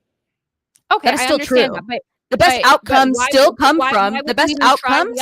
Why did you try the other one? Because first of all, the best outcomes still come from a monogamous society. So our best outcomes, even for our children, will still come out of monogamy. This is generally true for most of the population. Now, if something were to go wrong, let me fucking finish. If something were to go wrong with rich people, there is more of a blanket or a cushion for if something goes wrong. Like, we have access to abortion, medical doctors, higher education, so that we can offset some of the things that would create negative outcome in our children. But with people who are of average income or even poor, they do not have those safety nets, right? So when we're talking about generally still, the outcomes for my children will be better in a monogamous society. But there are some things that offset it just by virtue of being rich and having access to more. Poor people do not. We're still going to be a monogamous society if the minority that chooses not to be monogamous chooses not to be monogamous. I haven't seen any data to indicate that if you're middle class and you choose to be polyamorous, especially when the data shows that polyamorous relationships typically, if you're fully polyamorous, do you need data for everything, or can you logically follow some arguments? Your statement is absurd, and so if I'm going to believe something, what statement was absurd? What was the exact statement that was absurd? The evidence. This is basic. What was the statement that I said that was absurd? Evidence. I would like to see any evidence to indicate what was the statement I said that was absurd. Level, because yes, anything you do when you're what rich was is going the to have statement that I said that was absurd? The statement you said that was absurd is that somehow, like the thing you're saying is that if rich people are polyamorous, that is not going to affect their children as much as if middle class people are polyamorous. And I'd like to see why. Because I explained this to you. So we have access to more safety nets that would make more positive outcomes for our children. Things like education. Like, my man is college educated. He owns a business. These are things like money. We have money for private schooling. We have money for tutors. The average person orientation. What does you have to show me that being polyamorous is worse? That 10% of people that lean polyamorous, that is really bad for their kids. I want to see the middle class family that's making, let's say, $60,000-$70,000 a year, and both of them say, hey, you know what, I kind of want to open up our relationship, I want to try to have an open relationship. How that is a bad thing to do for their kids and a bad thing to do for society. But when we do it, it's not. It's not so much that that's a bad thing to do for society, but that we should socially and positively encourage monogamy because it's what's best for society, regardless of any other influence. Monogamy is what is best for society. We should, in any population, this is what we should positively encourage. So are you saying for a person who wants to be a person who wants to be polyamorous, who wants to be with multiple people, that is who they are? Are you saying it's better for that person and better for society if those people behave in a monogamous manner? Yes. Against what they want? Okay, so this is where we disagree. I think it's better for society. It's not better for society to have if people do what they want. So you think that pedophiles should be able to have sex with children? No, because there is a harm happening to the child. You can't compare pedophilia. There's a harm happening to the child in a non-monogamous society. Okay, tell me this. No. You're telling me that it's the same thing if I have a husband and we both agree, hey, we're going to see other people, in our free time. We still have this child together. We still care about this child's well-being. We're still going to both be there for the child. But on my free time, on my Friday night out, I want to go on a different date, or you can text other women, or you can call. That's the same thing as molesting a child. That's what you're saying? I can't even. Okay, Yes, Jazmen. That is exactly what I said. Oh my God, you got me. You're the one that made you literally got me. Holy shit, you literally got me. Yeah. Okay. Cool. All right. I'm good. Wow. All right. Good debate. So let's give the girls a chance to plug whatever they want to promote. Let's start off with you, Jazmen. Yeah, my name's Jazmen. You can go to Jazmen Jafar JazmenJafar.me to see my OnlyFans or my other content. And yeah. Awesome. Laugh.